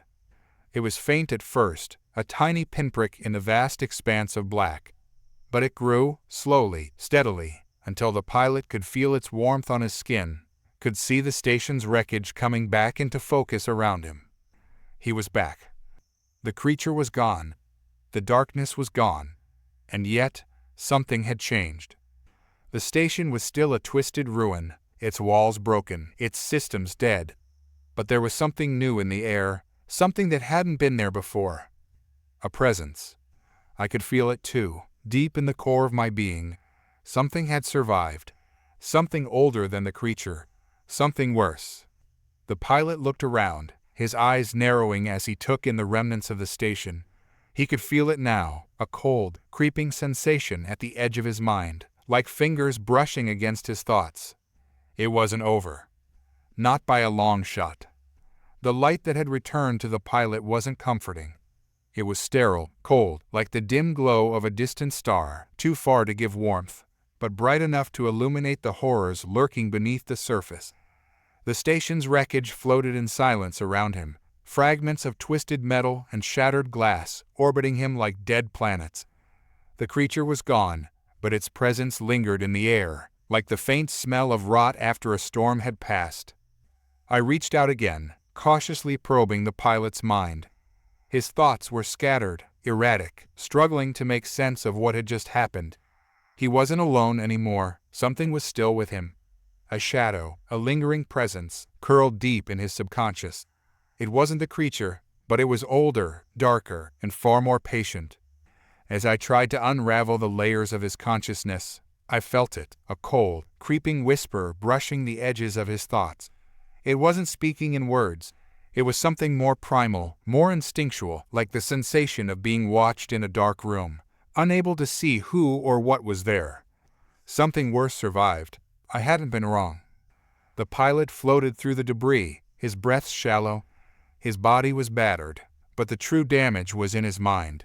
He clung to the last vestiges of sanity like a man holding on to a ledge, refusing to fall into the abyss below. But the abyss was calling, and it wasn't speaking in riddles anymore. It was whispering truths, terrible, unbearable truths. Hold the line, I tried again, but my voice felt weak, fragile. He didn't respond. His thoughts had turned inward, his eyes glazed over as he drifted aimlessly in the dark. I felt it now, the thing in his mind, probing, searching. It wasn't trying to break him. It was trying to understand him. Every piece of his memory, every fragment of his soul, was being studied, dissected, absorbed. This wasn't the primal hunger of the creature. This was worse. This was curiosity. Suddenly, the station shifted again. The walls that had reformed after the creature's collapse now groaned and twisted, as if the entire structure were trying to come to life. Metal screeched and screamed as the once lifeless hallways began to warp and stretch, reshaping themselves into something that defied geometry, defied logic. It was as if the station itself was growing, like a living organism made of steel and bone. "What? What is this?" the pilot muttered, his voice weak but defiant. He was shaking, barely holding himself together, but the spark of resistance still burned in his eyes. I hesitated before answering. "The station, it's changing. This thing, it's rebuilding it." He clenched his fists, trying to focus. Why? Why rebuild it? I didn't have an answer. The station was dead, its systems fried, its purpose long forgotten. But this new presence, it didn't care about that. It was building something new, something that had nothing to do with human technology or alien machines. A ripple of cold fear washed over me as I realized what was happening. "It's not rebuilding the station," I whispered. "It's using it." The pilot's breath hitched. Using it for what? Before I could respond, the lights flickered violently, plunging the station into complete darkness. Then, just as quickly, they flared back to life, casting long, twisting shadows that writhed like serpents along the walls. The air grew thick, oppressive, as if the station itself was suffocating under the weight of whatever was stirring inside it. And then, we heard it. A low, guttural sound, not unlike the groan of a great beast waking from an eon of slumber.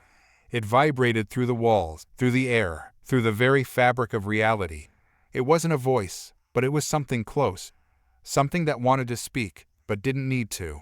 It had no use for words. It had no use for reason. The pilot flinched, his eyes darting around, searching for the source of the sound. But there was nothing to see. The station was empty, a graveyard of twisted metal and broken dreams. But it wasn't empty. I could feel it now, the full weight of the presence pressing down on us, squeezing the air from our lungs. It was everywhere. It was the station. It was the shadows. It was the dark spaces between thoughts, between breaths, between heartbeats. It had no form, no shape, no face. But it was there, watching. waiting.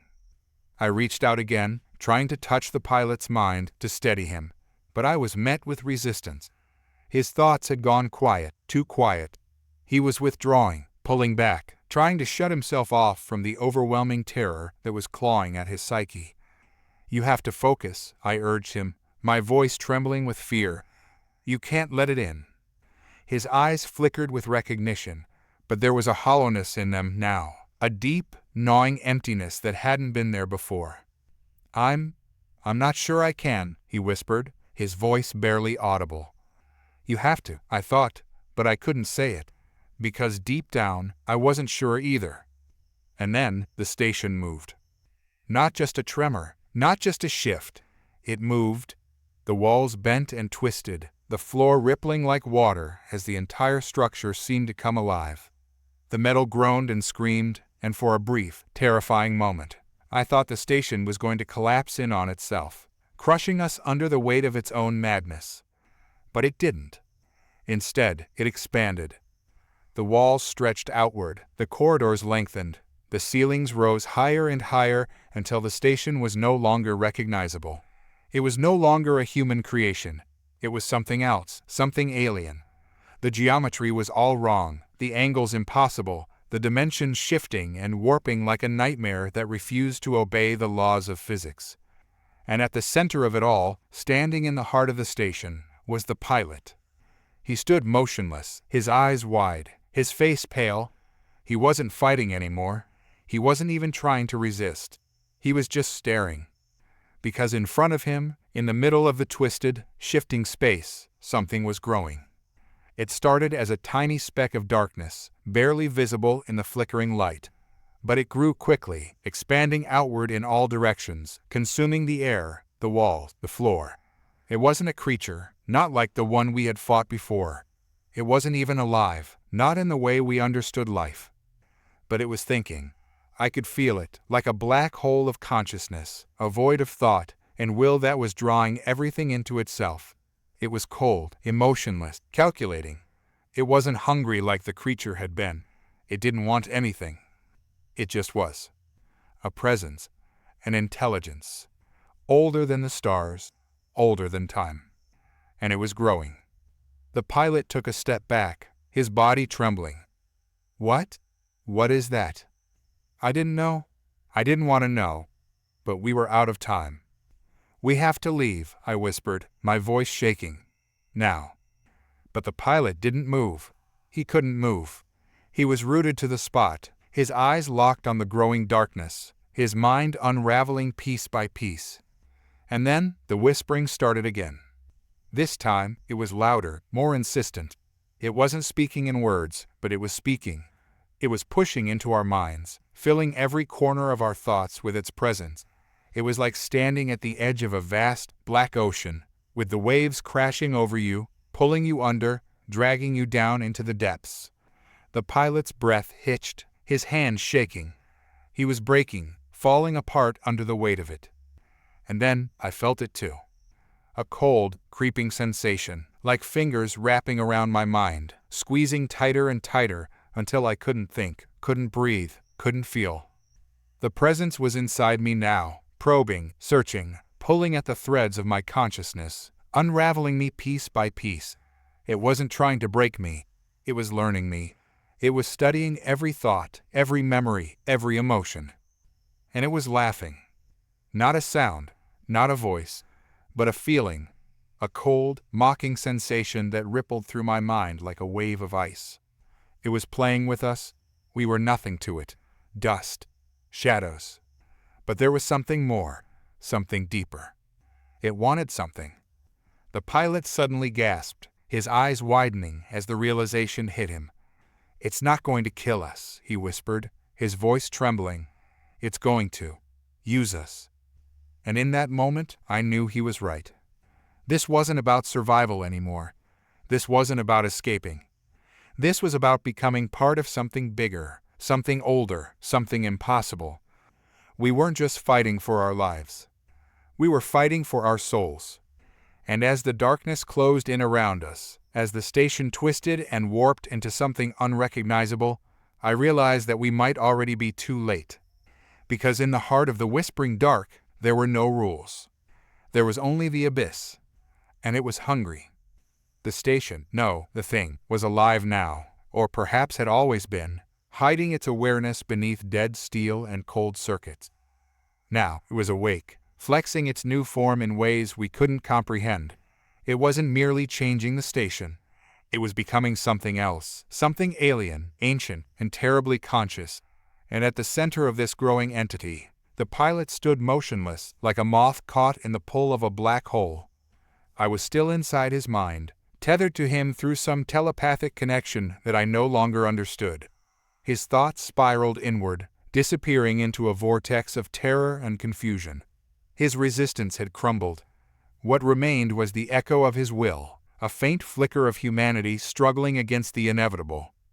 But it wasn't enough. I wasn't enough. I could feel the presence invading me, too, pressing into the cracks of my consciousness. It didn't break me like the pilot. It didn't need to. It was worse. It was waiting. Waiting for something. I had to think fast. The whispering dark, as I called it, wasn't just a void. It was curiosity incarnate, older than the stars, hungrier than any predator. It didn't need sustenance in the conventional sense. It craved knowledge, understanding, control, our memories, our emotions, our very essence. And it was piecing together who we were, like a child pulling apart an insect to see how it worked. I wasn't a fighter. I wasn't a soldier. I was a bystander to the horrors that had unfolded, trapped by a force I couldn't grasp. But in that moment, I realized something crucial. It didn't understand us, not completely. It was curious because it didn't know. And that ignorance was our only chance. My thoughts, jagged and scattered, pushed through the fear. I focused on the tether linking me to the pilot, weak, but still there. His mind was a landscape of fragmented memories, swirling in chaos. I needed to reach him, somehow break through the haze and remind him who he was. "You're not done yet." It was a desperate thought, barely audible in the storm raging inside him. But it was enough to jolt him, just for a second. His mind flickered, like a broken signal re-establishing contact. I could feel his heartbeat, fast and erratic, but alive. Fight it. A ripple in the darkness. The abyss stirred.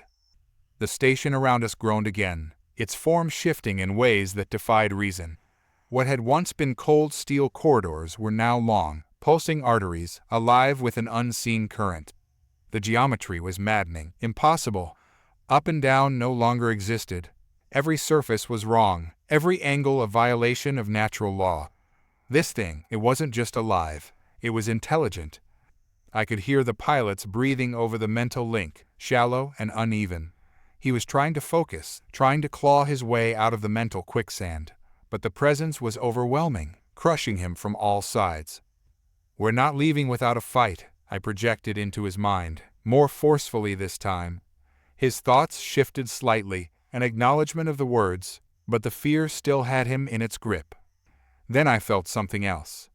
It wasn't the presence, it was the station itself. It had begun to resonate, not with sound, but with something far more fundamental. The air, the walls, the very atoms of the place seemed to be vibrating in tune with an otherworldly frequency, a rhythm too ancient and alien to be understood. It was a heartbeat of sorts, a pulse that thrummed through the metal, through us, and it was growing louder, more insistent, as if the entity was reaching a critical point. I had to act before it finished whatever it was doing. Forcing my focus back to the pilot, I concentrated all my energy on pulling him back to reality. His mind was slipping into a state beyond fear. He was becoming part of the presence, merging with the darkness. "Listen to me," I projected again, harder this time. "Whatever this thing is, it doesn't know you. It's trying to understand, but you can confuse it. Use that. Be unpredictable. Be human."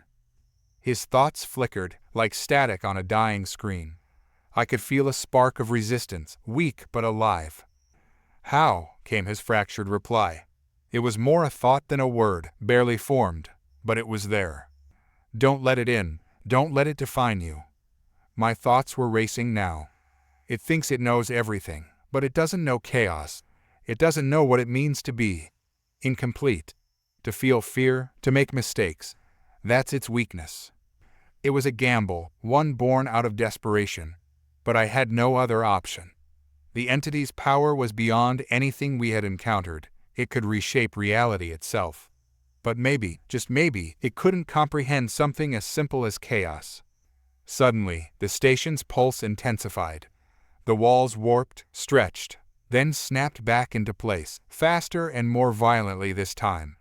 The whole structure seemed to convulse, as if it was being torn apart from within. It was a grotesque parody of birth. The darkness inside expanding, trying to take form, trying to become something tangible. The pilot gasped. His body, floating in the void of the station's warped interior, trembled. His thoughts screamed in agony, and for a moment, I thought I had lost him. But then, something changed. He laughed. It was a broken, strangled sound at first, but it grew louder, stronger. It wasn't the laugh of a man losing his mind. It was defiance. It was chaos. The presence recoiled, confused. It couldn't understand what was happening. The pilot's laughter, though tinged with madness, was something it hadn't anticipated. It had no frame of reference for this kind of reaction. Yeah, the pilot's thoughts reached me, clearer now, filled with a grim determination. You think you can use me? You think you can understand me? Well, good luck with that, you piece of. The entity's frustration rippled through the station. The walls trembled, and the pulse became erratic, frenzied.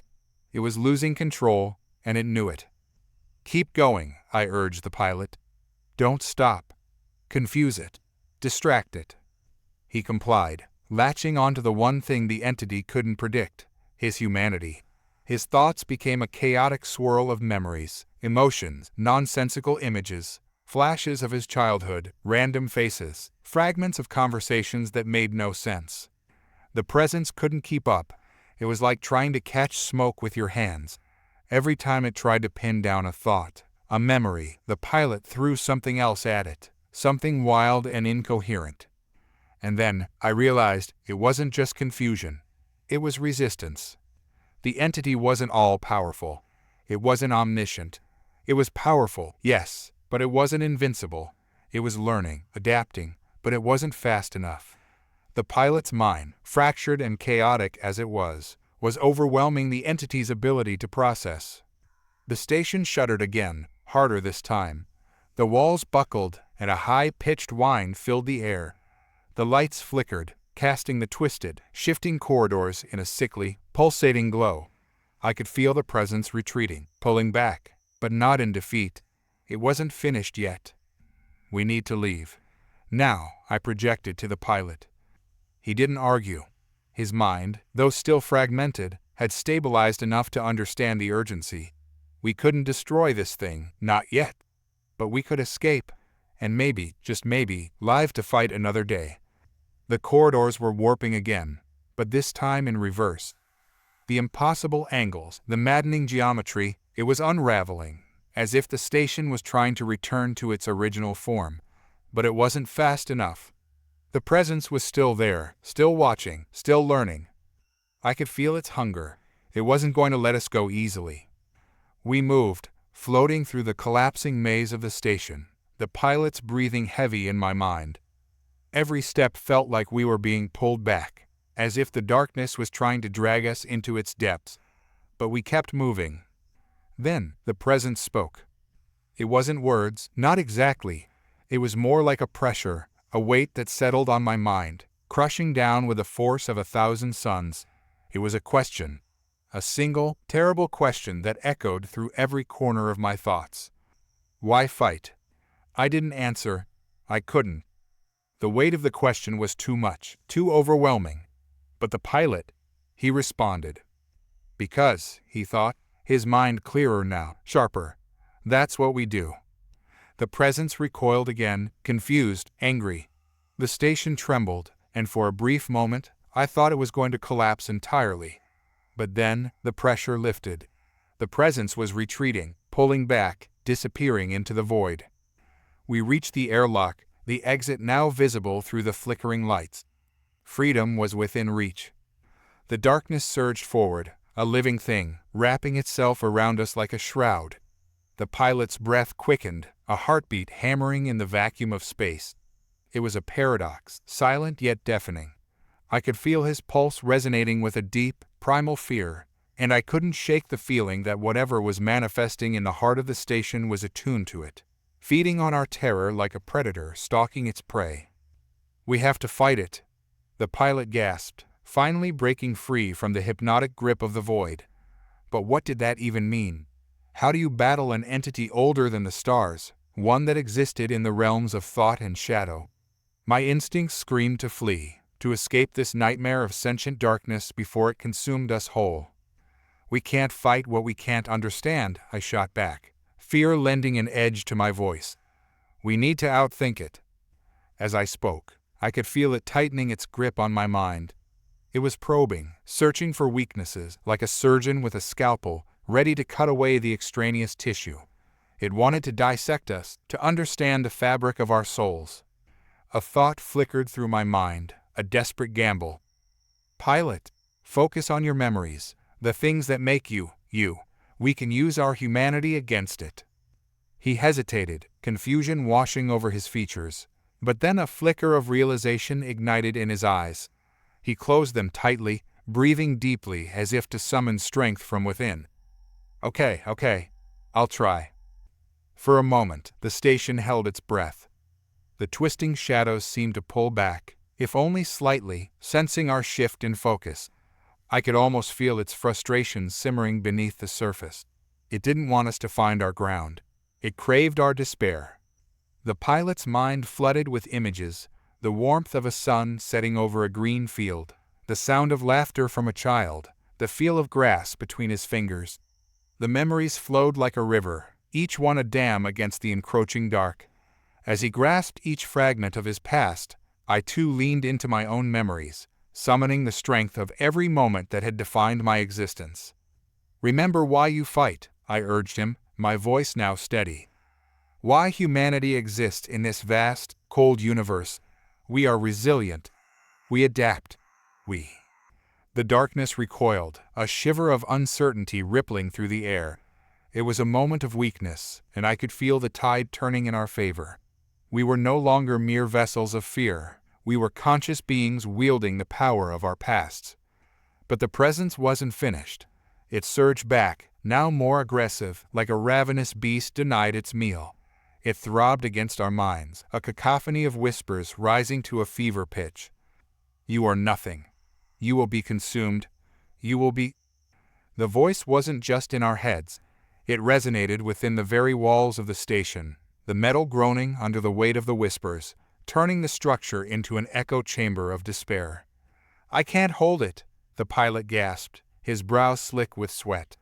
"It's too powerful." "Focus," I shouted, amplifying my thoughts to break through the rising tide of darkness. "Channel your anger, your determination. Fight back." He nodded, desperation igniting a fire in his eyes. The memories intensified, sharper now, infused with the raw emotions of joy and love, interwoven with the pain of loss and fear. Every heartbeat became a battle cry, a resonant pulse that echoed through the chaotic halls of the station. Then it happened. As we conjured the essence of our humanity, the darkness let out a low, rumbling growl. The whispers turned into a roar, vibrating through the very core of the station, resonating within me like the roar of a tempest. What's happening?" the pilot cried, his voice barely audible over the cacophony. "It's reacting. We're breaking through," I yelled, feeling a thrill of exhilaration surge through me. But it was too early to celebrate. The darkness began to spiral around us, a whirlwind of chaos that threatened to tear apart everything we had built within ourselves. The geometry of the station twisted further, the walls bending and stretching like taffy, and I could feel the weight of despair pressing down upon us. "No," I screamed, desperate to reclaim control. "We will not be your playthings." The pilot gritted his teeth, his fists clenching at his sides. "We're not alone," he shouted. "Remember, there are others. We fight together." His words ignited something within me, a flicker of hope amidst the swirling void. I concentrated, channeling the strength of our shared resistance, imagining others out there, humans who had faced their own darkness, their own battles. Each of them had forged their resolve against the unimaginable. Together, I cried, feeling the surge of collective willpower ripple through the station. It resonated in a deep, guttural thrum, a symphony of defiance against the encroaching darkness. The whispers turned to screams, chaotic and wild, as the shadows recoiled violently, momentarily disrupted by our combined strength. I could sense the presence faltering, its grip loosening as it struggled to adapt to this newfound resistance. And then, like a wave crashing against a craggy shore, a blinding light exploded from our consciousness, illuminating the darkened hallways of the station. "What is that?" the pilot shouted, awe mixing with fear. "It's us," I breathed, awash in the brilliance of our memories and defiance. "We are the light."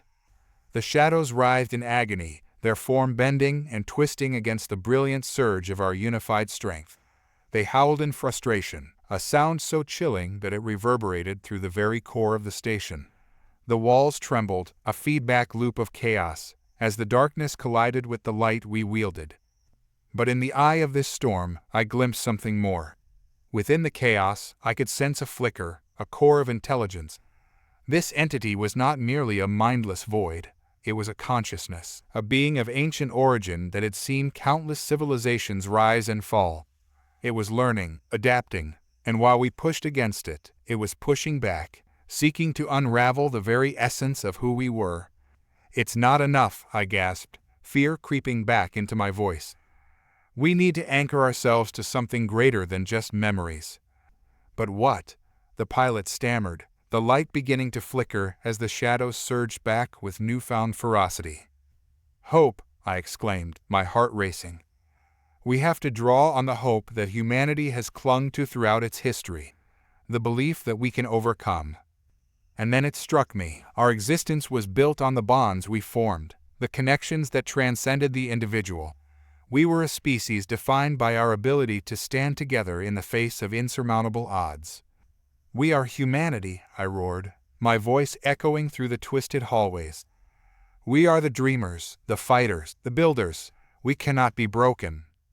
As the pilot grasped my words, a new light surged within him. We weren't just drawing strength from memories. We were invoking the very essence of what it meant to be human. Each pulse of our combined hearts resonated with a fierce determination, a clarion call to resist and to fight. The darkness shrieked, a horrifying cacophony that threatened to drown out our rallying cry. But we held firm, our willpower igniting an inferno that pushed back against the encroaching shadows. The pilot took a step forward, eyes blazing with conviction. "Together," he shouted, his voice resonating with raw power. Together. That single word was a lifeline, an anchor in the swirling chaos. I felt the pilot's essence merging with mine, a connection deeper than any physical bond.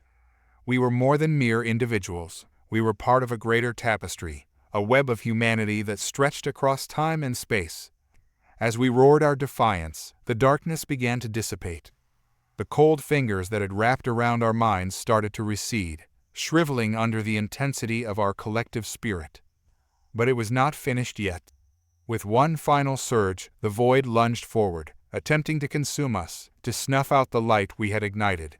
It howled, a cacophony of anguished screams that echoed through the station like the wailing of lost souls. "Fight!" I screamed, every ounce of my being channeled into our defiance. "We are not afraid."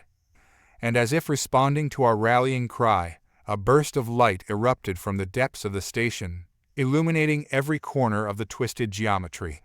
The walls trembled and shifted, bending to our will as we forged a path through the chaos. The shadows faltered, but they were relentless, pushing back harder than before, as if sensing that their very existence was threatened. I could feel the pilot's resolve wavering. "What if it overwhelms us? What if we can't hold it back?" "No," I shouted, gripping his shoulder, fierce determination flooding my voice. "We are the light in the dark. We have to believe that we can win." And then it hit me, a powerful image. We weren't just fighting against the darkness. We were fighting for something. for our future, our loved ones, the very essence of what it meant to be human. A symphony of emotions surged through me: love, hope, determination, and the deep-seated belief that we could overcome. I could feel the pilot's heart sync with mine, beating in tandem as we propelled ourselves into the heart of the storm. Together, we surged forward, our combined strength channeling the essence of our very existence. The light swelled around us, a protective cocoon against the darkness that raged beyond. But then, I saw it, a flicker of something within the shadows, a sinister shape coiling and twisting, a visage almost human. It was a reflection of our fears, our insecurities, and it had become a tangible entity in the heart of the abyss. "That's it," I gasped, realizing the truth.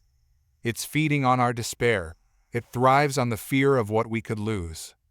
The pilot's expression shifted, understanding dawning in his eyes. "We have to confront it, don't we?"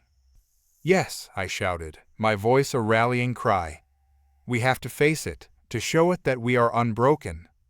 With renewed resolve, we pressed deeper into the storm, fueled by the flames of our collective spirit. The darkness writhed, morphing around us as we navigated its treacherous currents, pushing forward against its malevolence. And then, we saw it, a figure emerging from the shadows, its form flickering like a dying flame. It was a grotesque parody of humanity, a shadowy visage crafted from the very essence of our fears. "You cannot escape me," it bellowed, the voice reverberating through the station like thunder. "We are not afraid," I roared back, my voice piercing through the chaos, echoing with the strength of 1,000 hearts. The pilot surged beside me, our combined defiance creating a barrier against the shadows that threatened to overwhelm us. We were no longer just two souls adrift in the void. We were a force of nature, a testament to humanity's unyielding spirit. The figure twisted in rage, its form contorting as if it couldn't comprehend our resolve. "You will succumb." But we stood firm, each heartbeat resonating with an unshakable truth. Together, we shouted, our voices intertwining, a chorus of defiance that shattered the oppressive gloom. The shadows recoiled, and the grotesque figure began to shatter, splintering into shards of darkness that splintered and vanished into nothingness. But we pressed on, our hearts igniting with every breath. The darkness swirled around us, but it could no longer hold us captive. We were free, liberated by our unity, by the sheer force of our will. As the last remnants of the shadow dissipated, a hush fell over the station. "We did it," the pilot whispered, awe evident in his voice. "Yes," I breathed, the weight of what we had faced settling in. But even as the darkness faded, a lingering question hung in the air. What had we truly awakened? But the thought slipped away as the station shuddered, the remnants of the void still echoing in the silence. "We need to move," I urged, glancing around the now eerily quiet hallways. "There's more to uncover, and we can't linger here." With a nod, the pilot followed my lead, his resolve ignited by our triumph over the abyss. But deep down, a sense of foreboding lingered, a whisper of warning that echoed within me.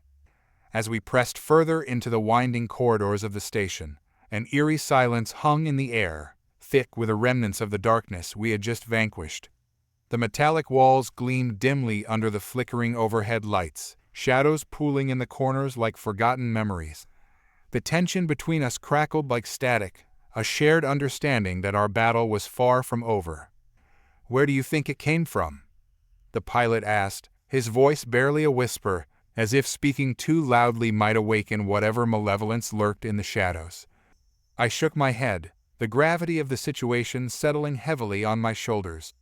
"I don't know, but it's clear that this station is a nexus of something far more profound than we anticipated. We need to figure out what's really happening here." With each step, the metallic clatter echoed ominously, creating a dissonant rhythm that heightened my senses. My instincts were on high alert, the hairs on my arms prickling as if warning me of an unseen threat.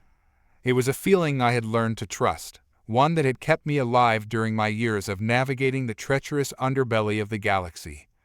As we rounded a corner, the corridor opened into a vast chamber.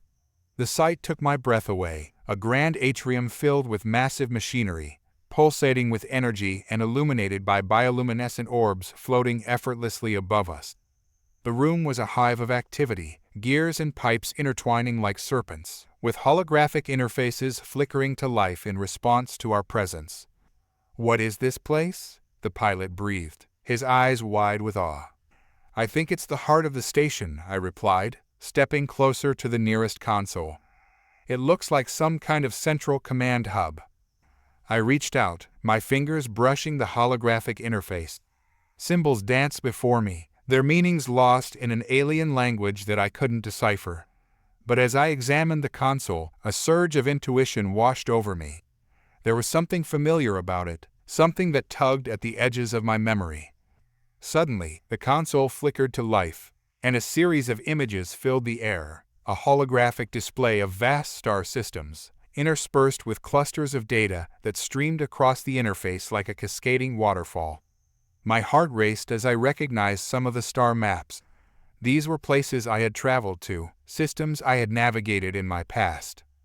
"Look at this," I said, pointing to one of the displays. "This is the Zeta Quadrant. It's not far from here." The pilot stepped closer, squinting at the glowing images. "What does it mean?" "I don't know," I admitted, feeling a pang of frustration. "But it feels like we're at the center of something significant. Something that ties this station to the broader universe." Just as I spoke, the console emitted a low hum, and the holographic display shifted, revealing a map of the station itself. Various sections were highlighted in vivid colors, each pulsating as if alive. My eyes narrowed as I spotted a section labeled Containment Chamber. "Containment?" I muttered, curiosity piqued. "What are they containing?" The pilot leaned closer, his gaze fixed on the glowing map. "We need to find out. It could lead us to the source of that darkness." I nodded, feeling the adrenaline surge within me. "Let's check it out." We moved toward the indicated passageway, the sound of our footsteps echoing through the chamber. The walls felt alive with energy, pulsating rhythmically as if they were responding to our presence. It was both exhilarating and unnerving. As we navigated the winding corridors, the atmosphere shifted. The air grew thicker, almost charged, as if we were crossing an invisible threshold. The sensation tugged at my instincts, heightening my senses. I could feel it, the echoes of the darkness lingering, waiting, watching. "Do you feel that?" I asked, glancing back at the pilot. "Yeah," he replied, his voice low. "It's like the air is alive." We continued onward, driven by an unyielding determination to uncover the mysteries that lay ahead. The containment chamber loomed closer, its entrance marked by a heavy door that seemed to pulse with an otherworldly energy. A sense of foreboding washed over me as we approached, an instinctive warning that urged caution. "Are you ready?" I asked, my heart racing. He nodded, his expression steeling. "Let's do this." I reached for the door controls, pressing my palm against the cold surface. With a deep rumble, the door slid open, revealing a dimly lit chamber filled with an array of glass tubes and containment units. Each one pulsed with a faint glow, the contents within obscured by swirling mist. "What the hell?" the pilot whispered, stepping inside.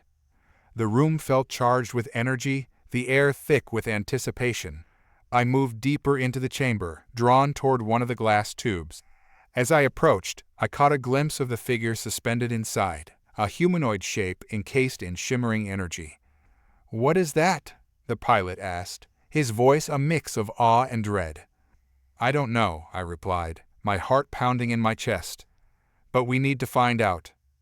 As I studied the figure, a rush of memories surged within me, visions of places I had never been, faces I had never seen, and a darkness that reached out to me, pulling me closer.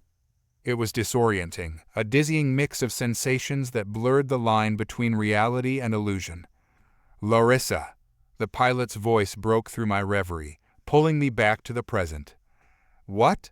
I turned to see him staring at another tube across the chamber, his expression shifting from confusion to horror.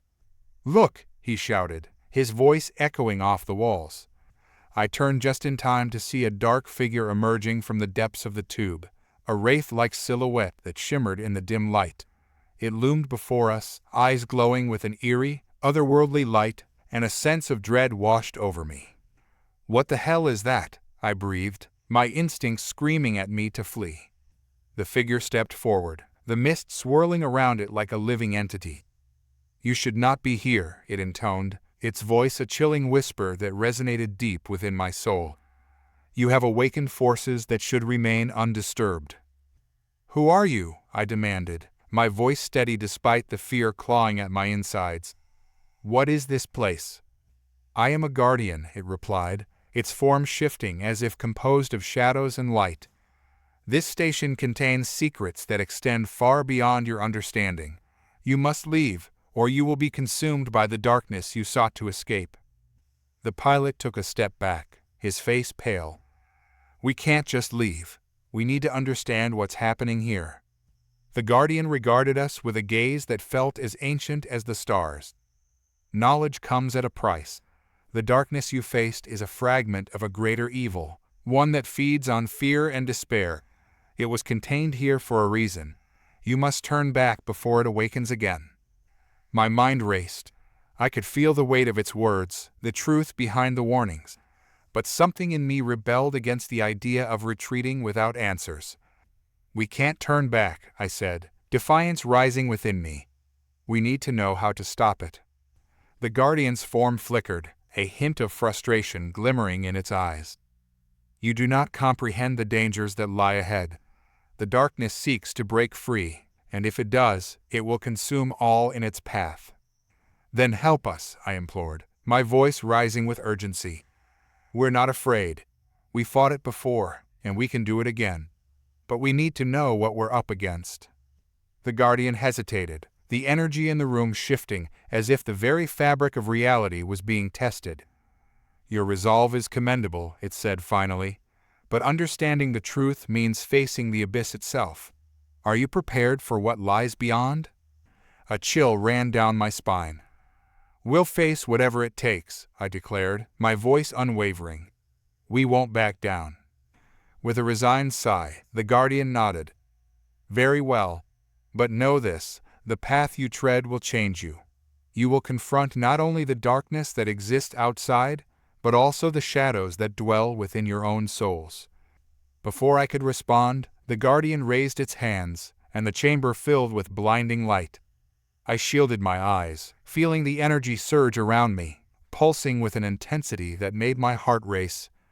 When the light dimmed, we stood in a vast void, a swirling tapestry of colors and shapes that defied the laws of physics. The air hummed with energy, and I could feel the weight of countless eyes upon us, a cosmic audience witnessing our journey. "Welcome," the Guardian intoned, its voice echoing in the vastness.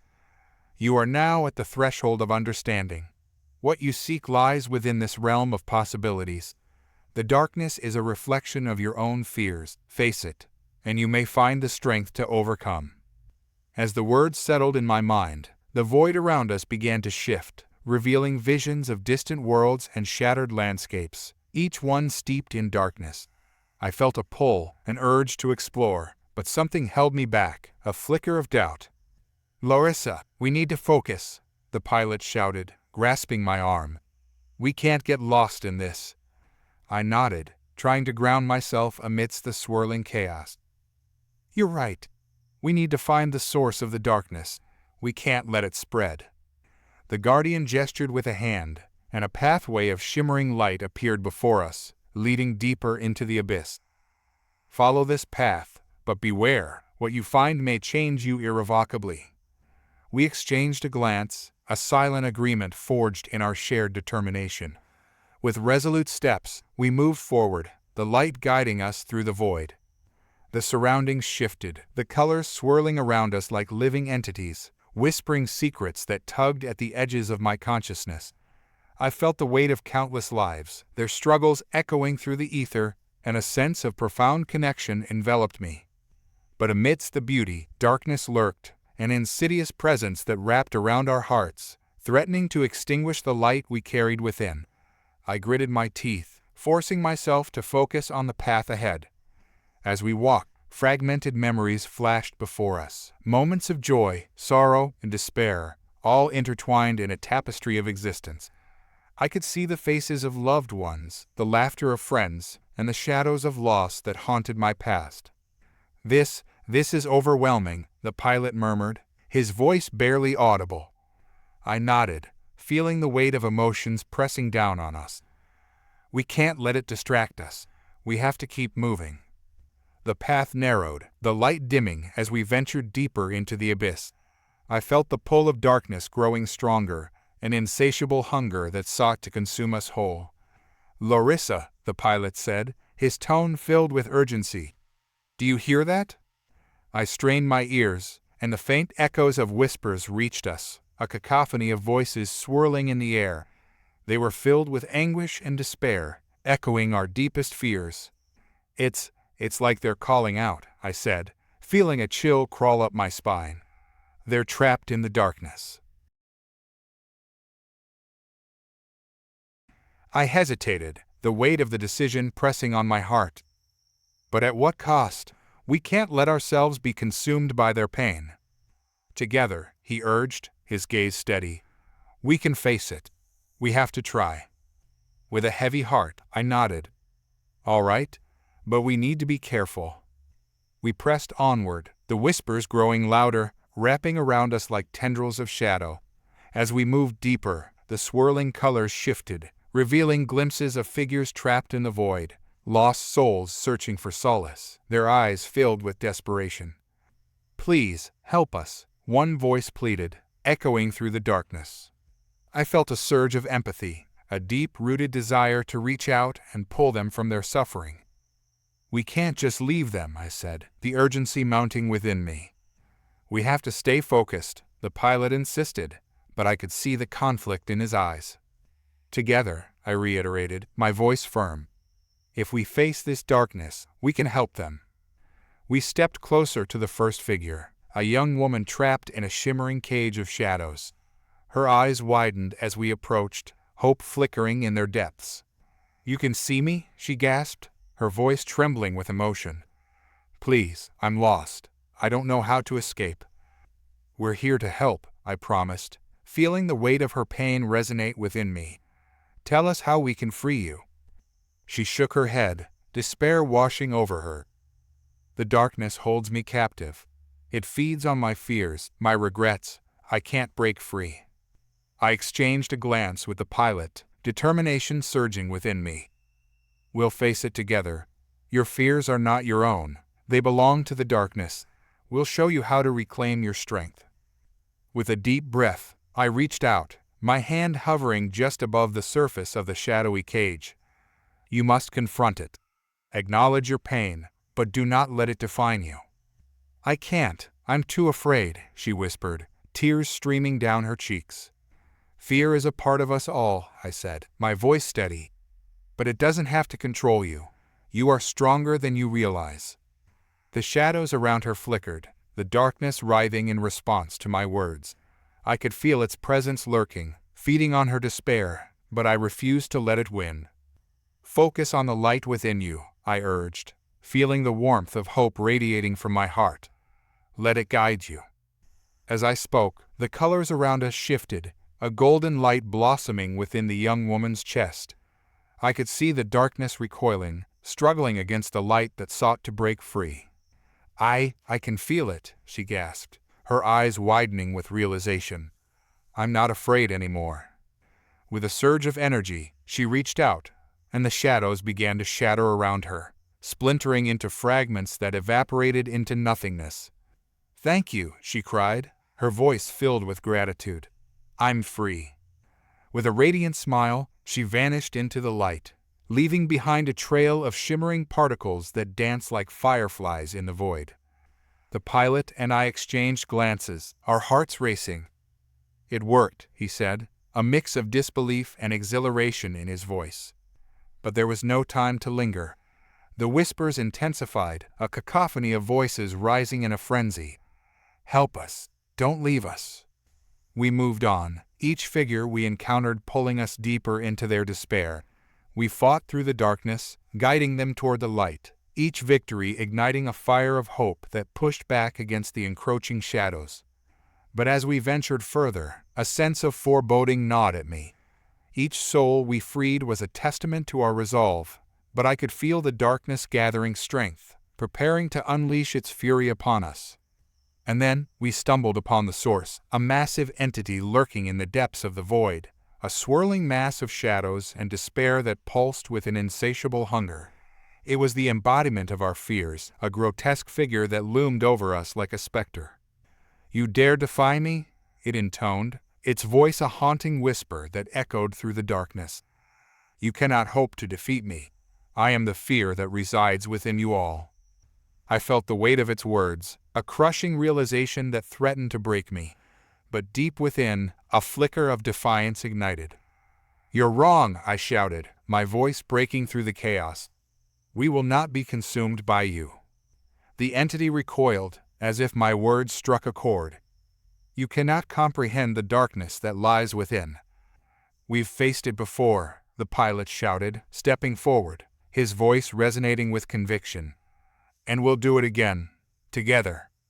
With renewed determination, we charged at the entity, hearts pounding as we unleashed the light we had cultivated within us.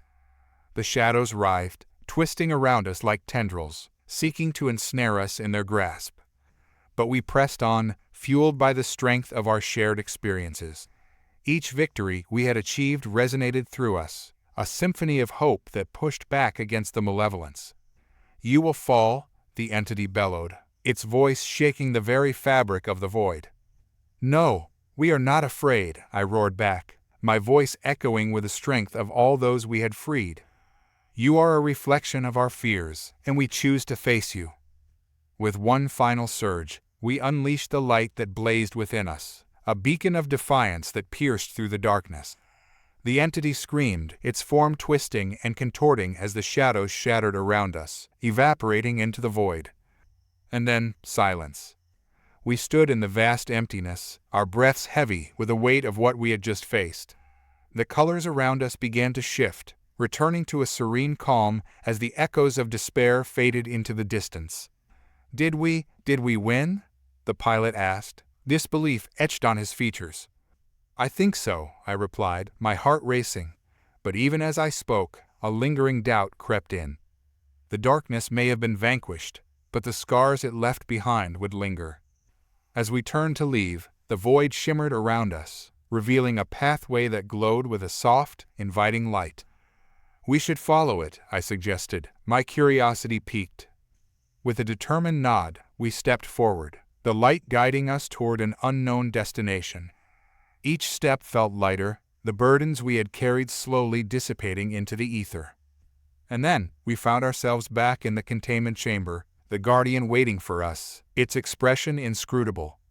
"You faced the darkness and emerged stronger," it said, its voice resonating with approval. "But know this, the battle may be won, but the war is far from over." "What do you mean?" I asked, confusion clouding my thoughts. "The darkness you confronted is but a fragment of a greater evil," the Guardian explained. "There are forces at play in the universe that seek to exploit the very essence of fear. You must prepare for what lies ahead." I nodded, determination igniting within me once more. "We'll be ready, whatever it takes." As we stood together, the pilot and I exchanged glances, a silent promise passing between us. We would face whatever challenges awaited, united in our resolve. With newfound strength, we stepped out of the chamber and into the world beyond, the vast expanse of the cosmos stretching before us. And as the stars twinkled above, I felt a sense of hope, a belief that, together, we could illuminate even the darkest corners of existence. But the shadows lurked, waiting patiently in the depths, and the journey had only just begun. We emerged from the other side of the portal, greeted by the ethereal glow of distant stars. My heart raced as the familiar sights of the universe enveloped us, a cosmic tapestry filled with swirling nebulae, vibrant planets, and the whispers of adventure beckoning from every corner. "Where are we?" the pilot asked, his voice a mix of awe and apprehension. "Somewhere new," I replied, scanning our surroundings. The air felt charged with energy, a promise of untold possibilities. A nearby star twinkled, casting a gentle light over a small, desolate planet. It seemed to pulse with an otherworldly rhythm, a heartbeat echoing through the void. "Let's check that out," I suggested, pointing toward it. We navigated the ship toward the planet, my heart pounding with a sense of excitement. As we descended, the landscape came into view, a barren wasteland strewn with crystalline formations that shimmered under the starlight. "There's something strange about this place," the pilot murmured, his eyes narrowed as he scanned the surface. "It feels alive." I nodded, the hairs on the back of my neck prickling with an unsettling sensation. "Let's explore. Stay close." We landed near a cluster of towering crystals, their surfaces glinting with a spectrum of colors. As we stepped out of the ship, the air shimmered, a palpable energy swirling around us. "This is incredible," the pilot said, reaching out to touch one of the crystals. As his fingers brushed the surface, a sudden pulse reverberated through the ground, and the crystals began to resonate, emitting a harmonious melody that danced in the air. "Welcome, travelers," a voice echoed, resonating within the crystalline formations. We exchanged startled glances. "Did you hear that?" I whispered. "Yes." The voice continued, smooth and melodic. "You have entered the realm of the crystally, guardians of the cosmic balance." "Crystally," I repeated, captivated by the beauty of the voice. "What do you want from us?" "We seek allies," it replied, the crystals vibrating with every word. "The darkness you have faced is a threat to us all. You possess the strength to fight back against the shadows." The weight of its words hung in the air, igniting a spark of hope within me. "We're willing to help. What do you need us to do?" "The darkness has begun to encroach upon our realm," the voice explained, a note of urgency threading through its melodic tone. "We require your assistance in locating the Heart of Light, a source of power that can repel the shadows." "The Heart of Light?" the pilot asked, his brow furrowing in thought. "Where can we find it?" "Follow the path of the lumens," it instructed, the crystals glowing brighter as it spoke. "They will guide you to the heart. But be wary, the darkness will seek to thwart your efforts." I nodded, determination igniting within me once more. "We'll find it. Thank you for your guidance." "The lumens await you," the voice said before fading into the resonating melody of the crystals. We set off, our hearts pounding with purpose as we navigated through the crystalline landscape. The path began to glow beneath our feet, shimmering with hues of blue and green as we moved deeper into the realm of the crystally. The landscape shifted around us, the air thick with anticipation. Each step resonated with the vibrant energy of the crystals, filling us with renewed strength and resolve. "Do you think we can actually find this Heart of Light?" the pilot asked, his voice steady but laced with uncertainty. "I believe we can," I replied, my gaze fixed on the luminous path ahead. "We've faced darkness before. We can do it again." As we ventured onward, the environment began to change.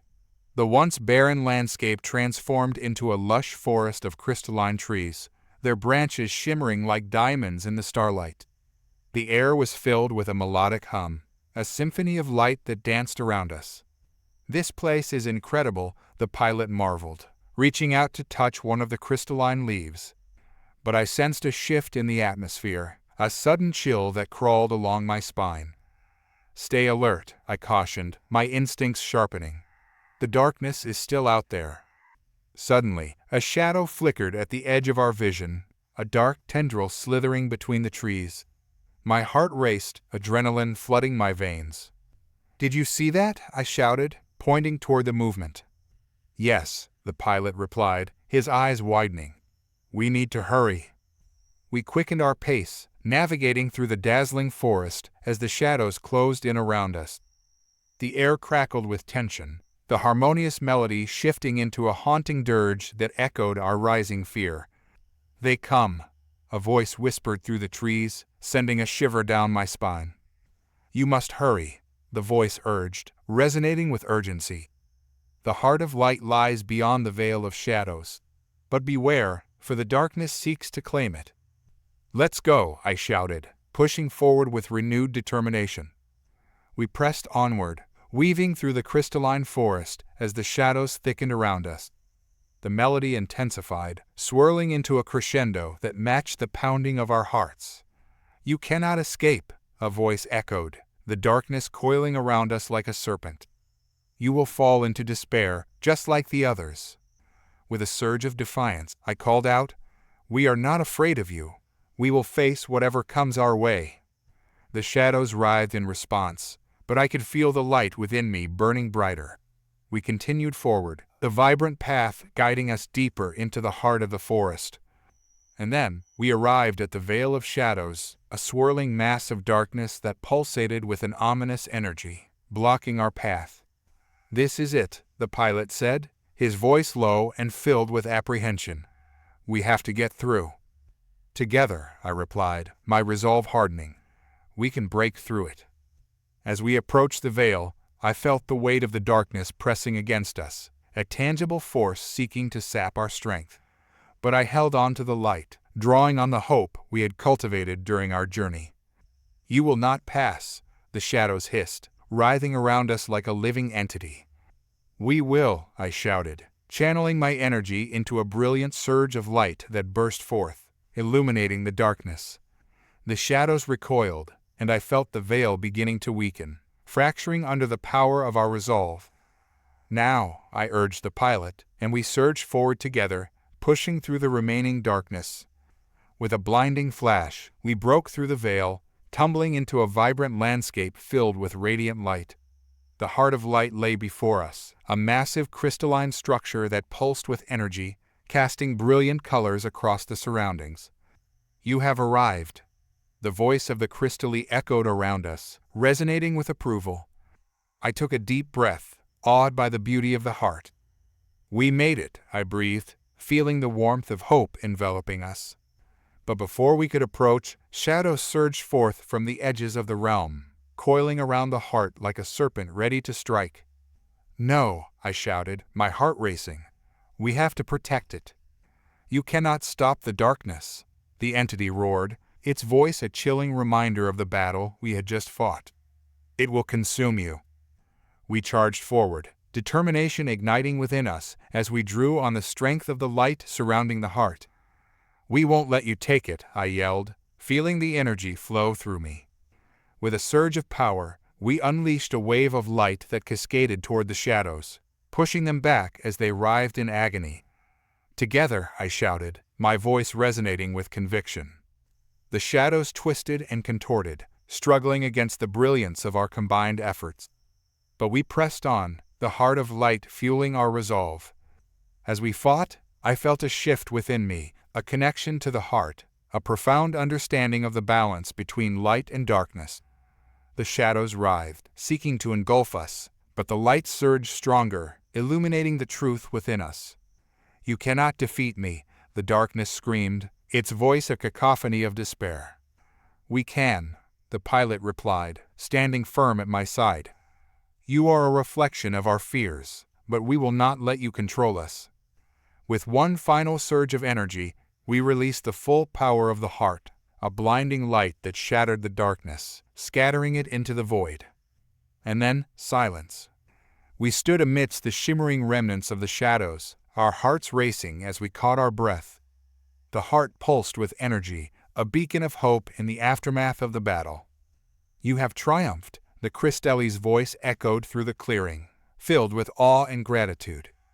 "The darkness has been vanquished, for now."